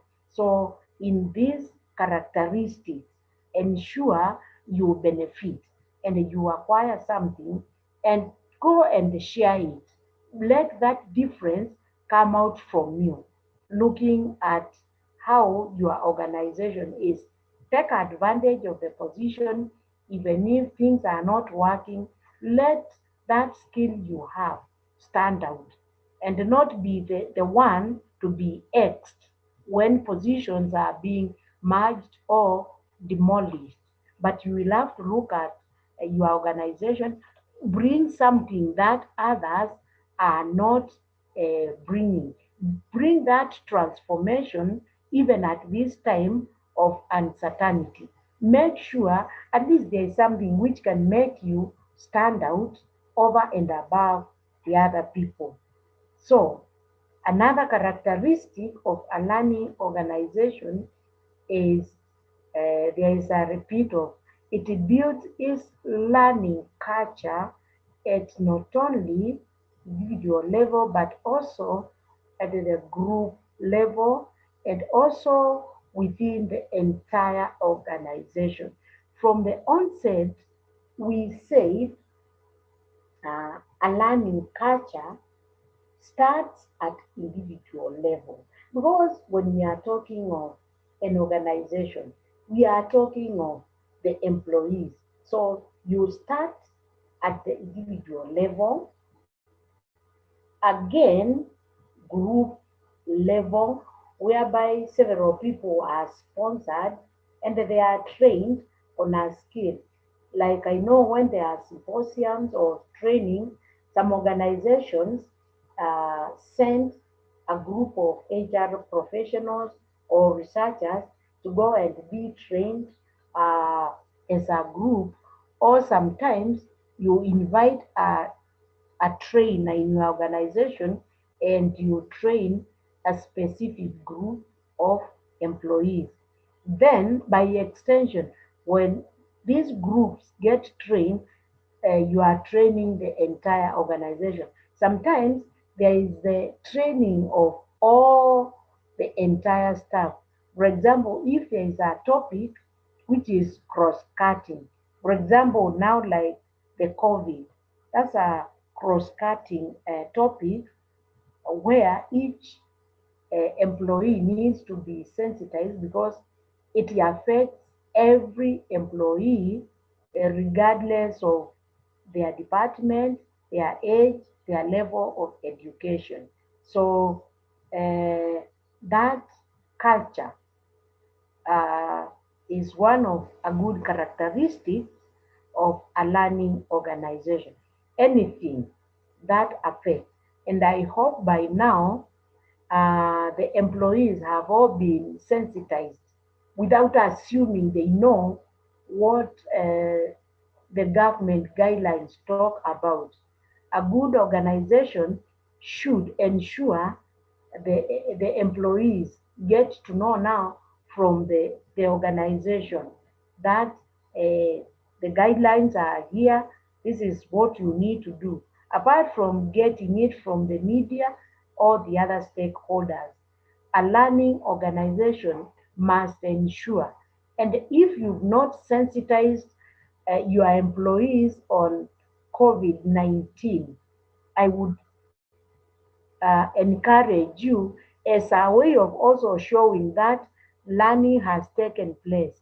Go and coordinate, have it done online because you don't need now to gather your employees together. Let your ICT person organize for you to train your employees on COVID. Don't assume that they know. Let it come from the horse's mouth that this is what the government requires of you. This is what you are supposed to do. And on this, I want to comment the National AIDS Control Council because I said it's important to know what is happening, what is on the ground. On first, the World AIDS Day was celebrated, and we know it celebrates the people who have been affected or infected with HIV and AIDS. And because of now this abnormal scenario, they combined the HIV and the COVID. These were the topics. And for Nairobi, I think it was celebrated at Kajiado. There was the national theme and there was the global theme. They were all shared. And because now the National AIDS Control Council is on the ground, it is scanning the environment, it is seeing what is happening, it included that to be part of the World AIDS Day. Ordinarily, when they are celebrating that, they only talk of HIV and AIDS. But because of flexibility, because of learning organization, now they have inculcated COVID-19 because there is a correlation between the HIV, AIDS, and COVID because of the immune system and the way they handle it. So that's a good example one of the characteristics of a learning organization. You don't be so rigid. You need to be flexible, adopt, and adapt to suit what is currently happening. That was a good example and a good characteristic of a learning organization. And I want to repeat again, let uh, that lesson be uh, taken through by each and every organization that COVID is there. This is how it is acquired. This is how it should be prevented. You don't need to be a doctor. Just pick the material as they are relayed. Conduct that training to the entire organization. Let employees learn what they are supposed to do. Don't assume they know. And you'll be actually now building uh, on learning organization. It is not a magic. It is not a rocket science. You'll be now building a learning organization, and that will be a credit on your side. So, learning organization builds its learning culture. Learning culture is being repeated. Uh, and we said from individual, departmental, entire organization. Group level and entire organization is where I would want you as a HR professional to use now COVID-19 to ensure a learning organization has been created or empowered through you. And it's also a way also to show at least you have been learning and there's something which you can bring on board from HR point of view. And that could also land you somewhere. You never know, depending on your management. Learning organization is self-reflective organization, and it strives to actively learn from its successes and failures. Okay? We talked of learning from your successes, weaknesses, and failures. Remember, we said do not feel very comfortable maintaining status quo that all is well. Reflect. What is it we've been doing? Could we have done it better? Suppose we take it a notch higher. And be proactive and learn actively from where you have succeeded and don't stop it at that. Make it a notch higher, improve it next time, and also don't be discouraged by your failures. Actually, let your failures be a learning opportunity, improve on it without blaming anyone, without feeling you have failed. The fact that you have failed does not mean you cannot start from there. So a learning organization is open to accept where they have failed and they take it positively without pointing fingers at who has done what and who has not done what. Learn from it, and the good leaders learn from their failures and mistakes and they embrace them, and you also allow your employees to make those failures because we learn and the good leaders learn from the failures and the mistakes of their employees, their management, success. Also, you learn from it, but don't be too overwhelmed that I have achieved this. Make it better and better. And remember, being number one is not the problem. Maintaining that position is the challenge. So look entirely, screening your entire organization and see by doing self reflection what you have done, what could be done, is there a room for improvement? And as you look at your organization, charity begins at home. Look at yourself, because at the end of the day, it's all about you, and it also reflects what you have achieved and what you can do, how you can better yourself, and what influence you can have as an employee, as a director, as a manager. Let that one be reflected also at the work you are doing. A learning organization strives to build its IQ, that is intellectual quotient, but also it strives to build its EQ, emotional quotient as well.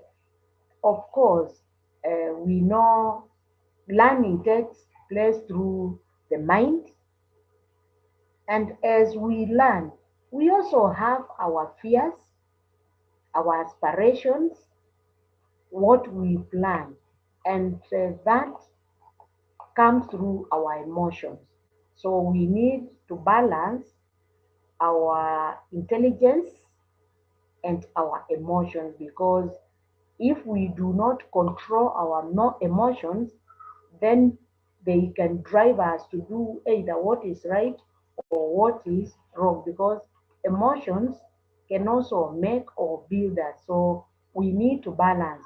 We can be so overwhelmed and feel excited and know maybe we have reached the top, so there's nothing much we need to do. We need to balance our emotions, because our emotions will determine or control how we do our work. Remember, you cannot work alone. You are relating with people. You may be very bright, but if you cannot relate with people, then it's nothing, because it's all about attitude. We must have the right attitude as we strive to build our learning skills, as we try to interact, because our emotions are very, very important when we are doing interpersonal relationship. And as we do learning, we are dealing with the people also with their own emotions. And before we manage people's emotions, first and foremost, we must manage and control our own emotions, so that we moderate.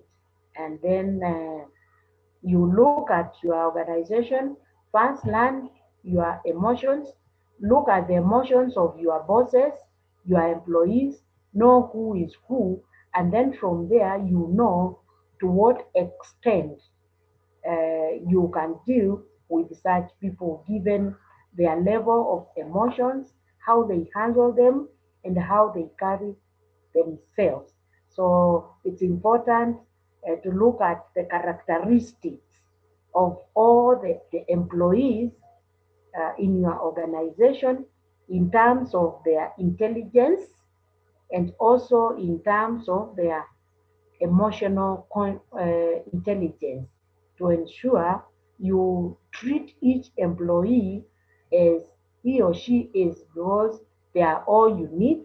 They are your people. You need to balance them. You need to work with them, because every employee brings something unique to the organization. I'm sure you've been taken through diversity, and that's where now emotions come in. Characteristic of your organization.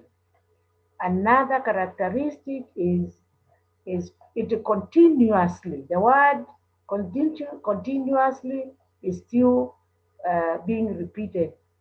Strives to overcome regular pattern behavior, the way we've always done things, overcome routine processes, because we say this is how we do things. We report to work at 8, we must leave at 8, and then it tries to overcome skilled incompetence. Of course, there's no organization which can condone incompetence, and you can only improve this through learning, embracing the new concepts, learning through past failures and mistakes.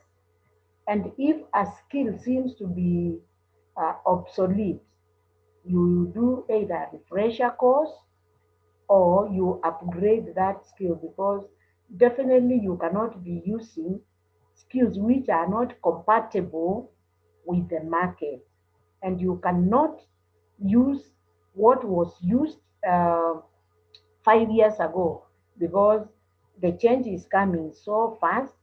And while you feel you may be uh, competent right now, or you are so skilled, in the next 5 years, whatever you think is very super now may completely be not relevant. So you need to overcome that pattern of behavior and shift and align yourself to the best practices. And another good characteristic of a learning organization is it strives to foster deep change that takes continuous, the word continuous is there, that takes continuous, sustained effort for years through, again, continuous executive support and a well-developed plan. That's why previously we had talked about the vision and a strategic plan to ensure it is continuous. And since it's not something that is static, you continue so that we reach that vision, that we attain the, the strategic plan we are having. So you continue to ensure you sustain that effort for years, because learning is not a 1 day activity, it is not 2 days. That's why I say that whatever you are having right now needs to be sustained, and it may not be relevant in the next 2 or 3 years. So there is that continuous improvement, continuous learning, and in an organization, you will need that continuous executive support, because unless also you have the support from the executive, from the management, it may not be easy to continue learning. And there should be well developed plan for you to achieve that vision you've always wanted, to achieve the results you have always wanted. So in this profession, and not only in HR profession, another profession that needs to remain relevant, there is no shortcut. There must be a plan, and a well-developed plan for continuous and sustained learning. But I want to report that in all the jobs which have been said they will be obsolete and all that, HR is not one of them. That is a profession that is going to remain. And it is for this simple reason. HR is about human resource. And as long as there are human beings, the HR profession will remain. But now for you as HR practitioner, you can only remain relevant if you continuously continue learning, embracing the new changes, practicing the best HR practices, networking, undertaking trainings. Even if you'll be 110 years, as long as you are in HR and as long as you have a well-developed training plan, it is you to leave the profession, not the profession to live with you, because it is a profession that is going to remain, even if others are being scrapped, even if they bring this artificial intelligence machine, whatever they bring, as long as human beings are there, HR will remain. But for you to remain, you will have to continuously read. And you will only read until now you can no longer read anymore. Your eyes cannot read, your brain cannot take anything, your hands cannot thumb this keyboard and all that. But rest assured, as long as you are active in this profession as HR consultant, as HR practitioner, you are going to remain relevant. And for your brain to remain active, interact with people, attend such trainings, be together with the like-minded people, consult a lot, and in a small way, you'll be creating a learning organization. That's what I can say. And here there is a tip, which is very, very important.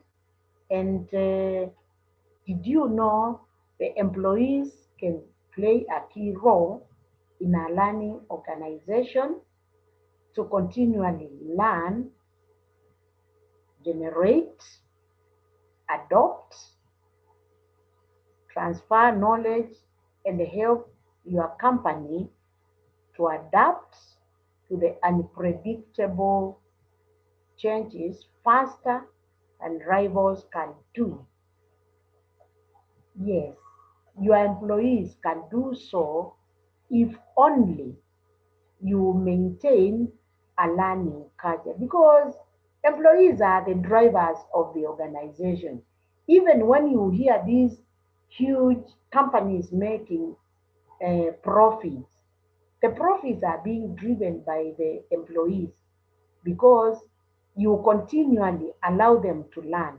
And as they learn these new skills, especially the young people, they come and implement. And then as they implement, they are generating the new ideas, the new skills, and anything they feel can move the organization to a higher note. And then they adopt those skills very fast. And once they adopt, we say they transfer that knowledge to the rest of the staff, because we said once the information is learned, it is generated and adopted, transfer that knowledge to the entire workforce. And it makes it very easy when everybody is able to join in the link.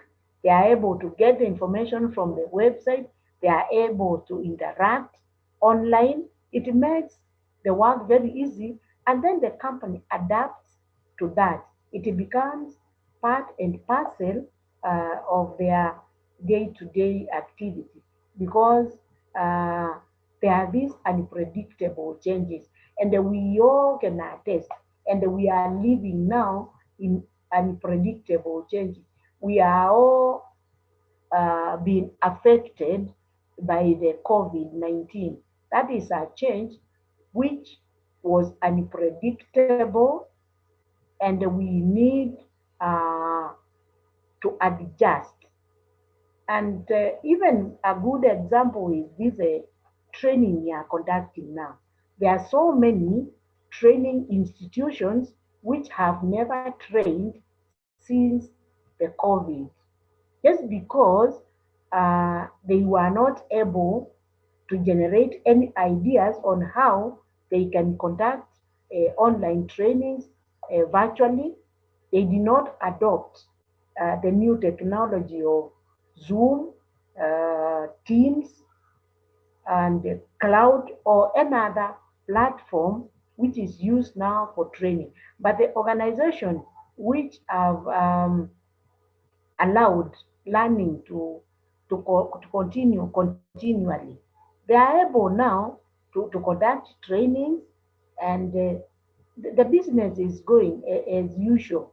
And the rivals are just there complaining that you see now there are no meetings, we cannot get participants and all that. So if they have not allowed their employees to generate those ideas, and if they have not allowed their trainers or those who conduct training to learn the skills, they are just all there lamenting, complaining, waiting for the situation to change, and they are losing business.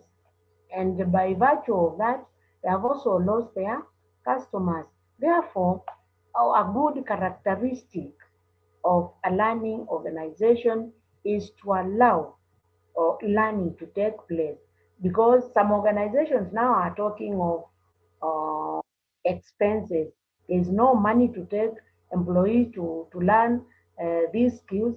They also don't allow their employees to generate ideas, because they tell them, what are you telling us? This is my company and I don't want to hear anything. And it's a lose to both the organization and the employee. And there are two types of organizational learning, and one of them is corrective, another one is transformational learning, which most organizations do not want. And that's why they are suffering, especially because they are not embracing the transformational learning. It's a bit painful, it is costly, but it is very good.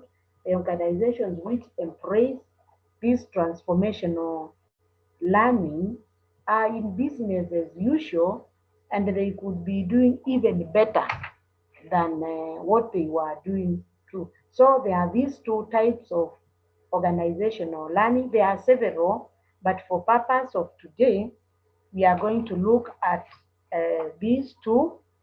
There is one we call the corrective learning.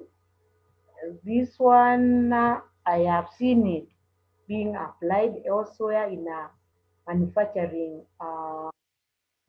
organization, and it can also be applicable to every other organization. So we'll look at each one of them to see what each entails, because it is part of OL, and it can help us. So corrective learning. Corrective learning, I say it is more applicable in manufacturing sector when we are talking of PQM, production and the quality management. It's very, very applicable, and it is usually used from the onset to avoid defects, to avoid mistakes, and this is where now the quality assurance comes in.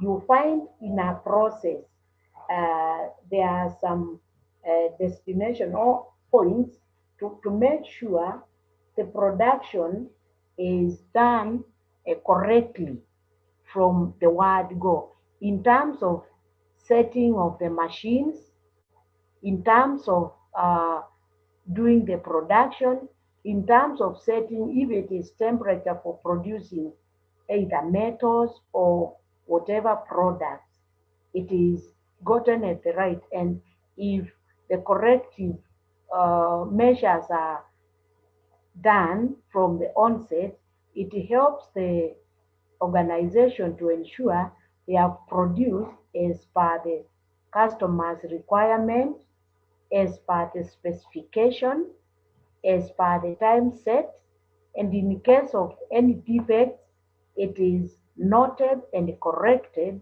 before more mistakes are done. Because it is known and it is true, when you produce uh, defective items, it is a cost to the company, it is cost to the customer, and of course, the repeat work cost the company in terms of human resource, finances, timing, and it causes a lot of inconvenience to the customer because you are not able to deliver or supply as required. So it's important to correct the errors or mistakes from the word go. And even you now as HR practitioners, it's important to avoid mistakes from the onset. For example, you could have been doing a disciplinary case, which may lead to either summary dismissal, suspension, and all that.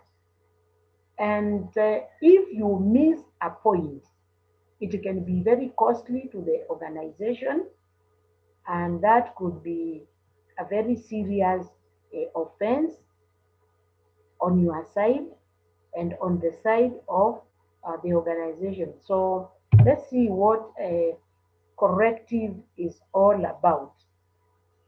It's also called a single loop learning, and this corrective learning focuses on corrections by discovering and rectifying faults, mistakes, or errors of any kind that affect the organization.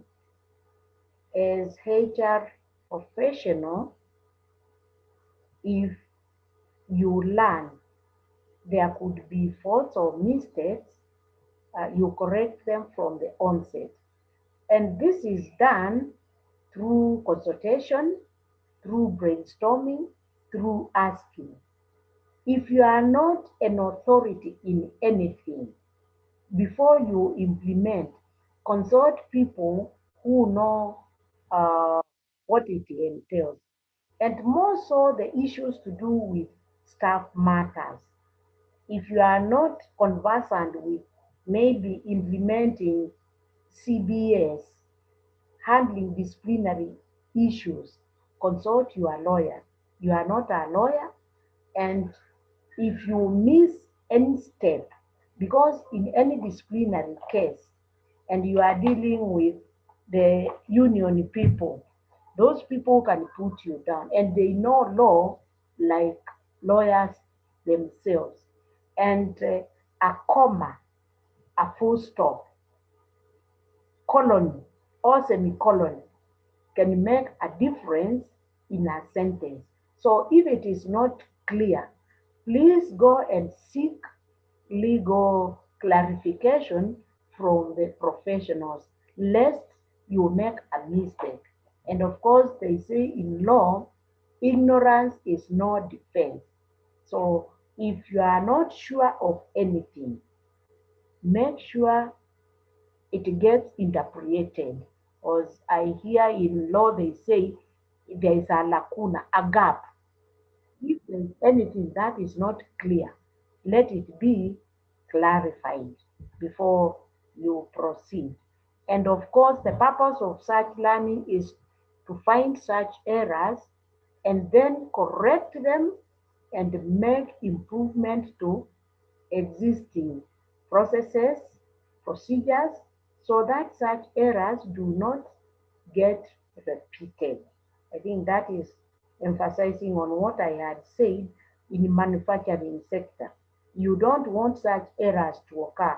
And now, on our side, we don't want to make mistakes by sacking people and procedurally, not doing the right thing, or reprimanding people without any cause. And you should bear in mind that this type of learning takes organizational structures. Of course, you look at how you structure your things, the procedures you follow, because sometimes we say the end product could be right, the results could be right, but if the procedure is wrong, then you still stand to be blamed. And I gave a good example of a disciplinary case whereby, yes, the employee was very wrong. He stole, he fought, he did whatever he did. And of course, he needs to be summarily dismissed. But was the procedure right? Did you subject this employee? Did you give him a warning? Did you do counseling? Did you call witnesses? How was the process done to come to conclusion that he, he needs to be summarily dismissed? So this is what we call corrective learning. You learn the procedures, the practices, and everything that works to ensure what the decision you make is, is correct. Otherwise, you may land your organization into problem. So corrective learning does not intend to question what has happened, and it can be a key to success to any organization, including learning organization. Of course, this is part of uh, learning organization by ensuring that you are not questioning what happened, but the processes, procedure, is it done correctly? And you do it in advance to avoid future errors. Because as you've seen, even now, people have been taken to DCI to be questioned things which they made errors few years back. So to avoid this, if your organization is a learning organization, you can look at what is currently happening, because even if you retire, even if you go, you'll be followed. And it can be very, very painful to be followed much later after you have left the profession, after you have retired, and then you see now you are being called to answer questions which you should have corrected in advance. So from here, go and look at how you do things in your organization, correct what can be corrected. If you have to talk to the management, talk to them. And for you to be on the safe side, so that you are not blamed. Because once you make a mistake, it will be individually and collectively, because you'll be asked, what did you do to ensure this one did not take place? You would exonerate yourself. As long as you are part of the system, you'll be called upon, even if you will have retired 10 years from now. So the best thing, once you learn something and you know things are not right, go and share it with your management. If they are not listening, have evidence. Do an email, do a memo, keep a copy for yourself, but keep something which cannot be deleted, and something which can help you in the future, just in case something has gone wrong. That will protect you. Then the other part of learning is transformational, and I say this one is not very, very, very popular because of the rigidity. But for a learning organization, it can be very good because it builds on the corrective learning. It wants to find out whether what has been done as a single loop in the corrective learning is actually being implemented. And I would urge and request that we adhere to this, because we know the truth and we know the repercussion of not doing transformational learning because of the mindset, rigidity, our culture. So transformational learning is also referred to as double loop, and in such learning, it just focuses on inquiry into the structures. And of course, sometimes when you are inquiring, and more so inquiring where people seem to have not done right, where people may not have followed the procedure, once you start inquiring, you may find yourself in trouble.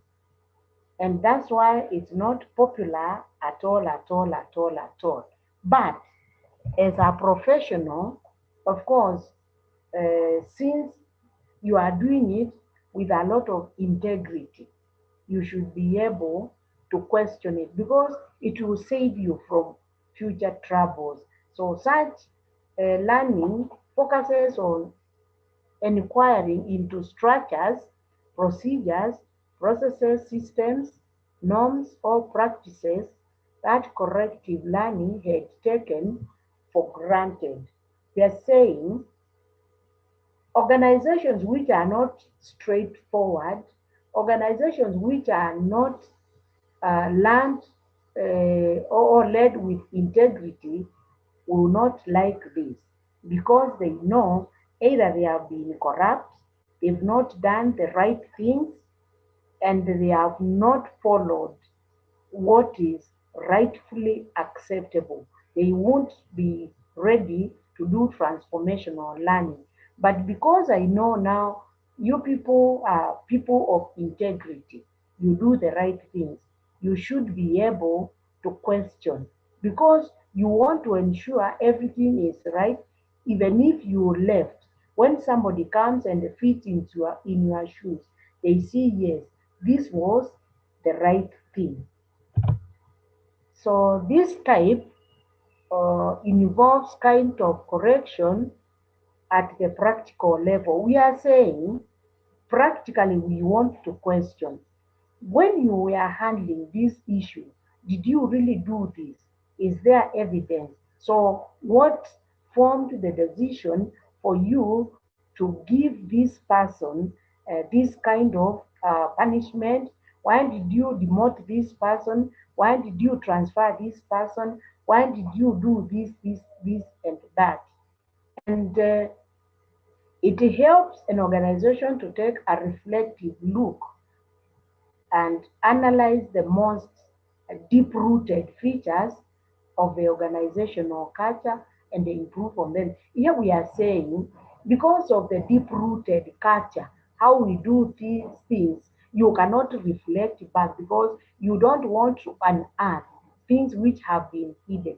But as a professional, somebody who is operating in a transparent manner, you should be able to openly discuss this so that you correct and rectify any anomaly which may have been done. So, as transformational learning questions, an organization deeply rooted and firmly held opinions and beliefs, most organizations find it difficult to adopt this transformational learning wholeheartedly.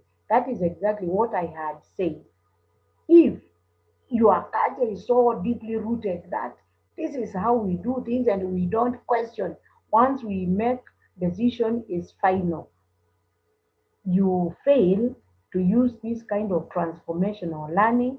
And I believe actually it's one of the best because it will set you free and it will ensure that you are doing the right thing.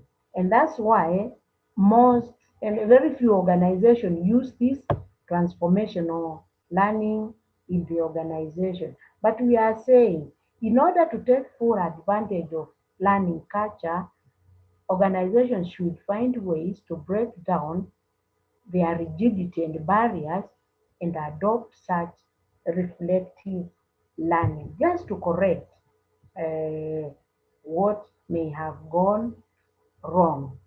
And there is MCQ, a multiple question and question. So corrective learning is referred to. Of course, the answer is there. This is the correct answer. Corrective learning is also referred to as single loop. And I said transformational is called a double loop. Okay.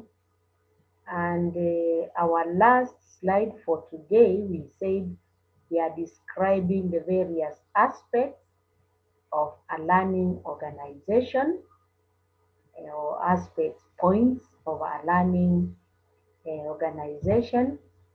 And there are three, actually, it's just like a summary of what we had said. A learning organization starts with an individual, you as a person, and then group, like a department, and then again, organizational. You remember I talked about organizational aspect, like training everyone. And of course, if you train an individual, by extension, you are training somebody from a group or of a department, and that department reports to the organization. So, as an individual, we are saying uh, one of the first aspects or points that comes to the fore about learning organization is the individual person that needs to take care of. I think that we dealt with. Employees need to be uh, trained to become the experts. If you reflect on our introduction, where we said the employees of elites were trained, fully qualified, but then as individuals, they needed to be trained to adopt and adapt to the new software to be able now to deal with customers. So a learning organization should foster continuous learning for the individuals in the organization by providing a conducive environment and supporting leadership. And we say an individual may be willing to learn, but requires that supportive environment. If an organization has to remain a learning organization, it must support an individual at that lower level to ensure they acquire that. And as they build on an individual, by extension, they are building on the department, because that employee belongs to a particular department, because you are employed based on your skills. So hence, for the employee of a learning organization, the workplace is similar to a learning institution like a university, college, and all that, where one can pursue continuous learning. We say a learning organization is a place where people are working, and just like in another setup where learning is continuous, even in our own organization, employees should be able to learn, but they learn what is relevant at that particular moment. They are not taken from the scratch, but they learn as need arises, as the changes occur.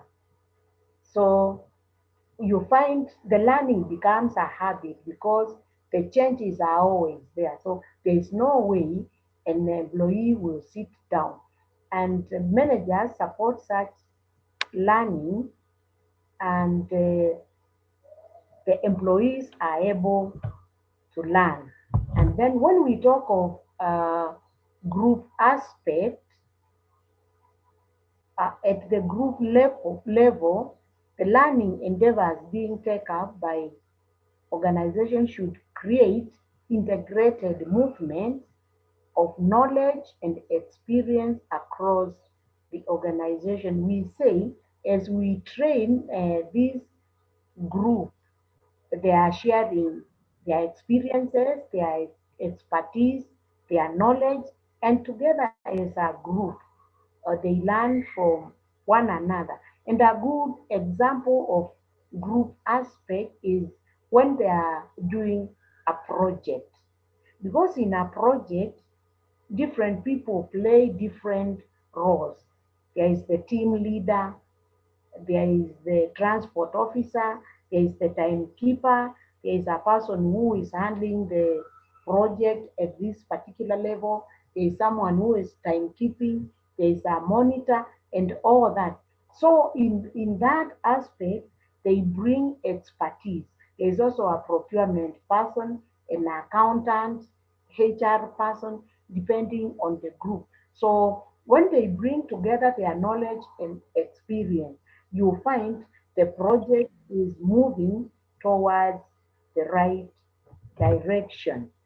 So here, in such a project, it includes both explicit, what is very obvious, and emotional intelligence. So there is what is obvious and what is not obvious, and this can be done as a group through team discussions, because after they do a project, they sit down and see where they have gone right, the mistakes they have made as they implement the project, and if the project has gone through, they celebrate together. If there are achievements, they also celebrate. If there are mistakes, they use now that opportunity as an opportunity to learn and improve on the project in the future. So in group aspect, there is a lot of experience and a lot of brainstorming and sharing. And finally, when we are talking of organizational points, um, it is it is but natural that all the efforts toward learning that are made in learning organizations should be directed towards organizational transformation. Basically, what we are saying is whether it is an individual level, departmental level, or at organizational level, the ultimate goal is to have organizational transformation, because when an employee is trained, they need to use the skills to the betterment and the overall objective of meeting the strategic objective and vision of the organization. So it does not matter at whatever level one is trained, because whether organizational, departmental, individual, we are talking of human beings who are the employees and they are the drivers of the organization. So it doesn't matter. But as long as there is the continuous learning of any aspect, the ultimate goal is for the organizational success, which is a win-win. So it is crucial that learning efforts in a learning organization should be well integrated and be part of its daily processes and strategies rather than working on stand-alone basis. In other words, we are saying whatever is being done should integrate all the employees, the processes, the strategies, and anything. It should not be a standalone activity. It should involve each and every employee so that they are all speaking in one language. And finally, we are saying, did you know the role of knowledge worker as a change agent involves at least one or more of the following skills and competencies: facilitating as the organization, you consult by influencing, you need to plan, and of course, you must have a vision, because without a vision, you cannot go anywhere. You communicate what is happening, the successes, the failures, what you intend to do, and of course, in everything, I think I will talk of researching, and finally, the key word is strategizing. That should be everything. Whatever you do, you must be very, very, very strategic in what you do, because strategic is a long-term planning, and once you plan, all these things will fall in place. And for today, I beg We stop there. It's 11:30. I want to welcome any comments about building learning organization, any clarification or anything that may not have come out very well. I want to give you about 2 or 3 minutes before I hand over to Mr. Ben. Otherwise, thank you very much for your time and for listening. I want to welcome any comments.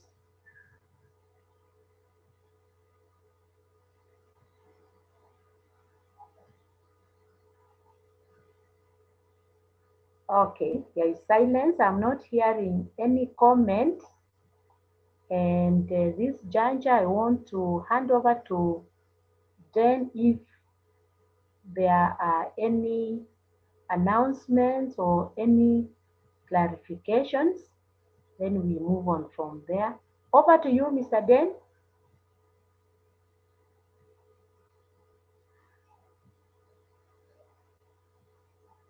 Hello, Dan.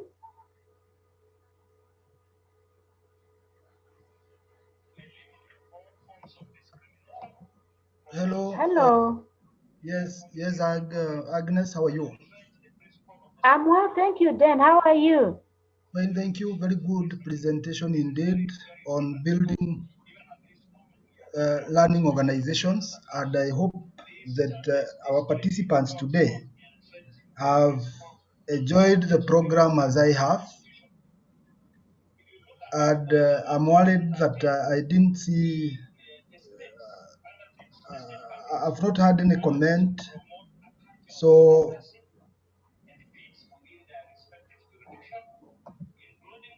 my worry was that our people have understood everything. Now, maybe we can put our video on for a roll call. We see who is present, who just logged in and took off. Rahab, are you there? Radia, Doris Muremi. And I've not seen Doris Muremi this year. Karibu sana Doris. And Rahab. Annie Mumbua, Yes, welcome. thank you. Fires, Karibu. Asante. Okay. Patrick, welcome back again. Thank you for Yes, I'm fine. Karibu sana. I'm in Kisumu City. This place. I'm actually near the we have the corporate governance event going on. So I tagged along, but then I said for purposes of moving forward, because at ACHLP we are always learning. And as I said last time, if you're there and you feel you can train, do not hesitate to share your CV with us so that we can add you to our talent pool, and we'll give you a platform to showcase what you know best. I take note of those who are absent: Jane Mugagulo, Diana Nyanga, Martha, Rahab, Jillian, Caleb, Mary, Hi. and Jillian, you're there? Yes, I'm here. Okay, very good, very good.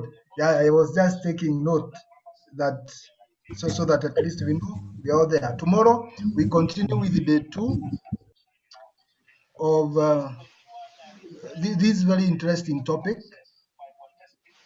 That will be the end of the training for by 10:30, by 11:30 a.m. we will be done with the topic, and then we would have acquired our 2 CPD points. And as I've always said, if at the date of the training you are short of funds, because hata mimi saa zingine ninaweka mkono mfuko napata saa hiyo sina pesa, do not hesitate to attend our training. Actually, training should be free. Did you know that? And the money I collect is just enough to pay our trainers, maybe run the network, the platform, and so on. So I've always said, whenever you find that we've announced a training, I tell your colleagues, do not hesitate. Evelyn, Yes, Dan. karibu sana, karibu sana. You know, I've not seen you this the whole of the year. So we say never hesitate to I am well attend. represented. Yeah, I have noticed. And karibu, asante sana for everything. You know what I mean when I say everything. Sure. Now, never hesitate to attend our training. You cannot, tomorrow will be different from today. You can be able now to pay for your CPD points tomorrow. It will be easier on my conscience if you are telling me, then I want to pay for the courses I took last month. You see, instead of, hi then, can you sell me some 2 CPD points for courses I never took? That's the difference. That's why we follow. We say, kama tuna class inaendelea, log in. And I'm very generous this way. I usually, you are fighting with something. Higher, very good. Now, I've always realized this. You've realized that I always share the link to the webinar together with the advert. That assures you that wakati class imefika, just click on that webinar link and there you are in class. Because we never postpone a class. Hata kama itakuwa na 10 people, it has to go on. Because we've already paid for this webinar. Our Zoom webinar is a paid account. So, and we have paid for it for a whole year. So when we don't have a training, these are monies going to waste. That's why we say we have a CPD training going on every now and then. Every time you find we have a training, log in. Talk to me after the training. Ukiniambia now I'll pay kwa sababu sikuwa nimelipa, wacha nilipe sasa so that I can get my certificate. And I hope we've been instrumental and helpful to every one of us who wanted to acquire the CPDs for the year 2020. Remember, you require 10 CPD points every year. And we have a very robust, nimeisema aje sasa. We have a very proactive portal at achlp.org. You'll find for those who've studied with us last year, their trainings notes are still there. So ukisoma this particular training, you'll find the video we have here.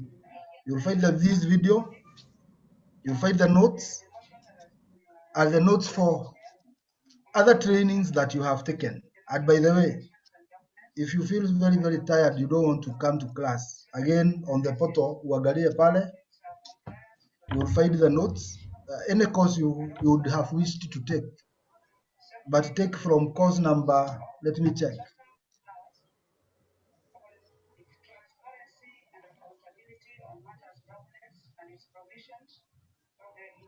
You can only take courses from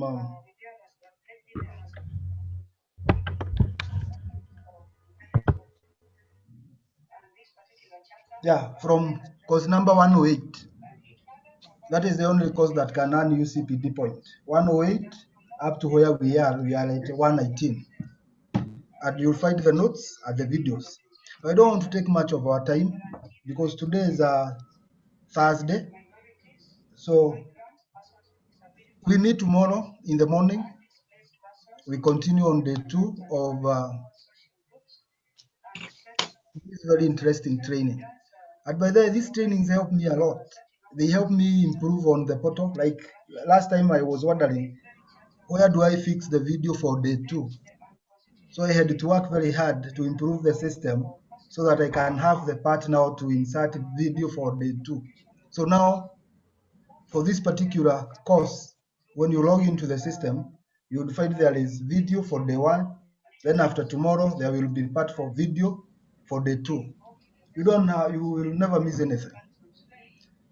And unless there is anyone who has an announcement, or not even an announcement, maybe something we are not doing good, let me know. As the principal of the academy, I have a duty to to always improve. And Mumbua, you say something, mother?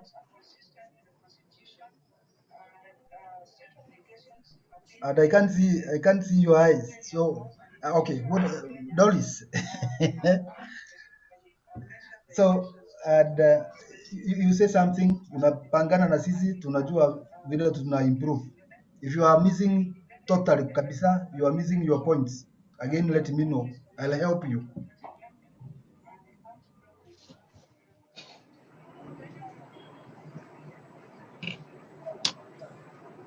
Hello? Yes, Phyllis? Yes, there's somebody who has asked a question. What is the difference between knowledge management and organizational learning? Molim, back to you. Okay. Molim, did you answer that question properly? Haya, Molim, endelea. Okay. Okay. Knowledge management means you acquire knowledge, you generate knowledge, you keep that knowledge to the organization to ensure that everyone in the organization has that knowledge and it is stored in a database whereby even if someone contained that knowledge is still maintained either in a website or somewhere where it can be known throughout. There's what we call institutional memory.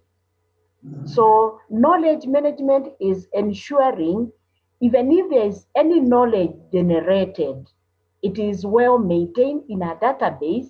And there are some people who have the historical knowledge of the organization. For example, the people who were there when, for example, the organization was getting started and they may have to leave or retire or for some reason. So that information is captured and it is stored somewhere so that anyone who comes, they may know the history of the organization, if there are products which have been developed, if there are events which took place, and basically what has been happening in the organization. So that knowledge is really captured. And you get that knowledge by interviewing people, reading from the library, or inquiring, getting to know all the information relating to the organization, the systems, how things are done, and all that. So that is knowledge management to ensure that anyone in the organization understands the operations of the organization, the history, the challenges, the successes, and all that.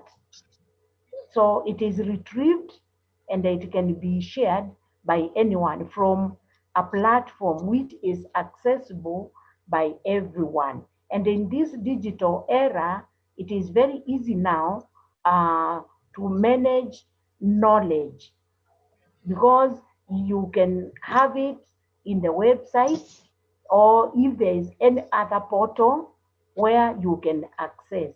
So you don't miss anything about your organization. If you want to log in and know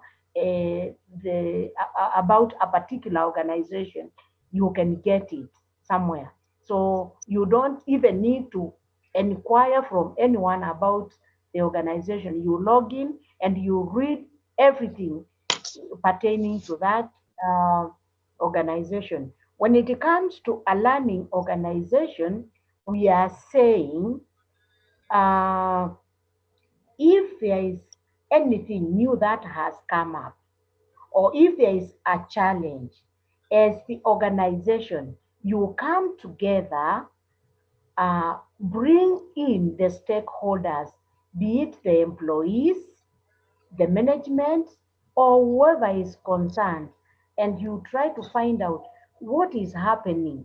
We are losing business, we are losing our employees.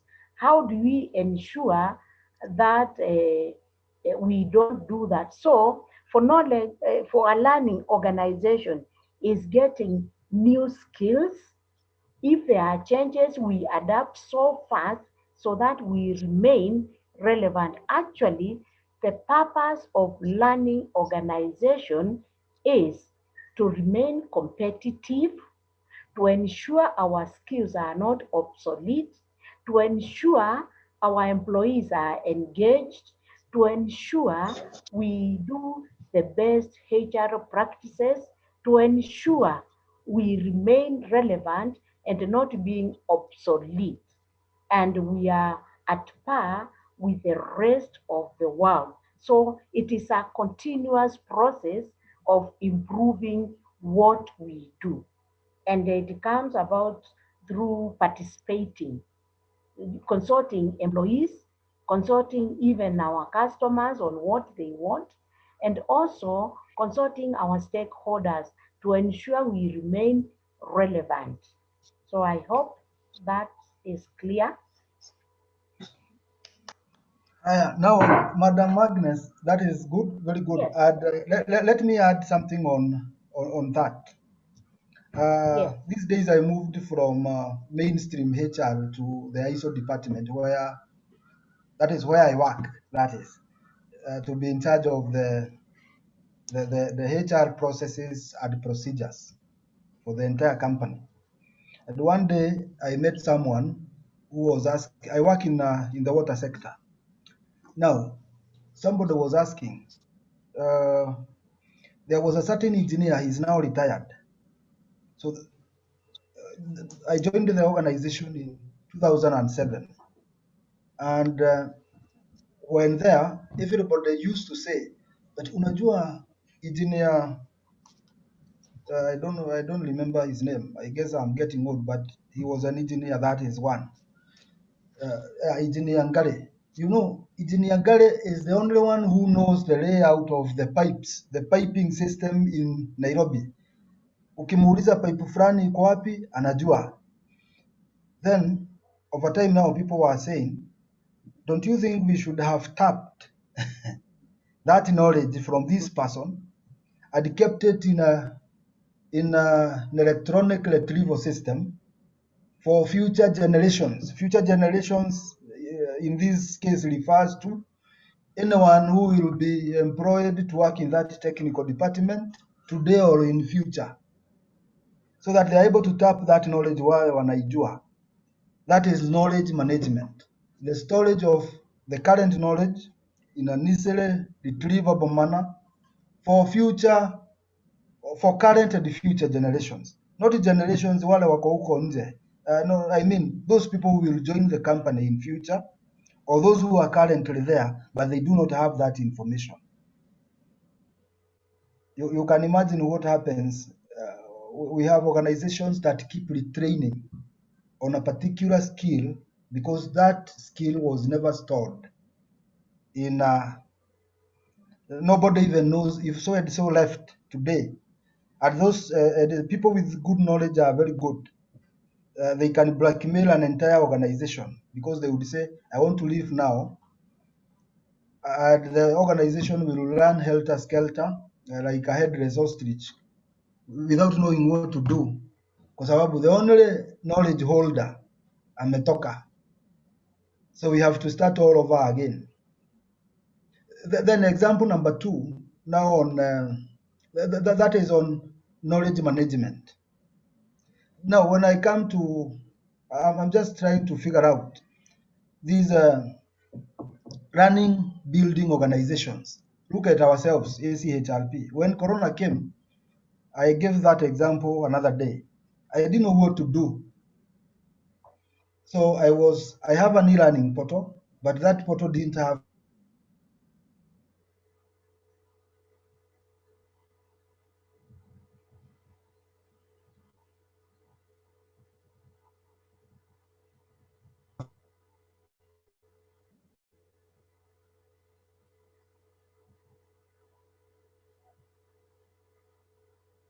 hello, hello,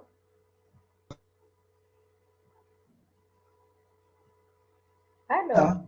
Now maybe I don't feel like it will be ahead to. Hello? I think I'm losing you then. Hello?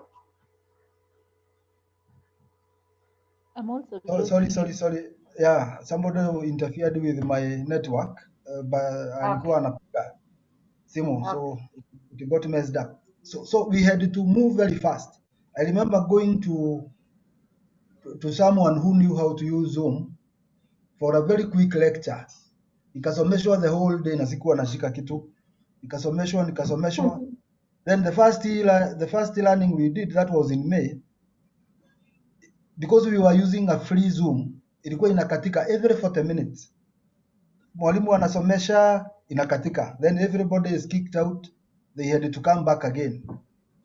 Then again I had to ask for more information on what am I supposed to do. Then I learned that there was a Zoom license.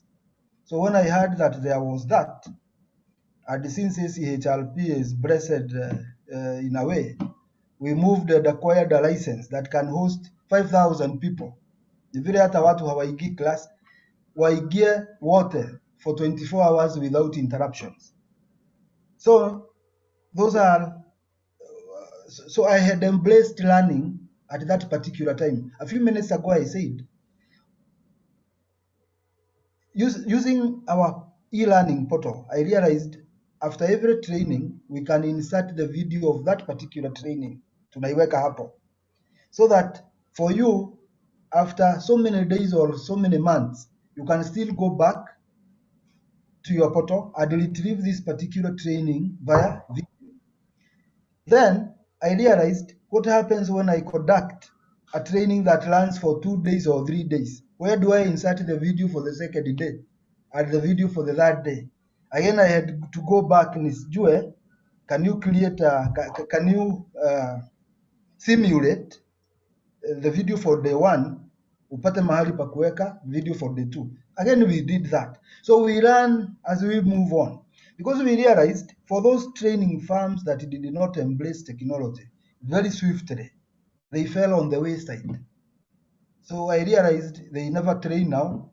We got the field for ourselves, the IHRM, so we are the only people who train. That is keeping a competitive edge in everything that we are doing. Even now for you, and wherever you are working, the people, that the employees that work for your organization, they have to remain sharp throughout for purposes of beating the competition, being able to move your products forward, whether in marketing, sales, and so on. So now, Evelyn, I guess that question we've tried to exhaust that. Okay, good enough. Thank you. Unajua tena hata kama ni exam, ukiingia uandike hizo vitu zote nimesema, that was the strategy I used in answering exams, and I never failed except one. Yeah, cancelling. I guess I can't cancel anyone now, but I could not fail. Unaandika hizo vitu zote, then there you are. I'm happy Yes. to have hosted you today. Let's meet tomorrow at 8:30. Thank you. And you are all welcome for lunch.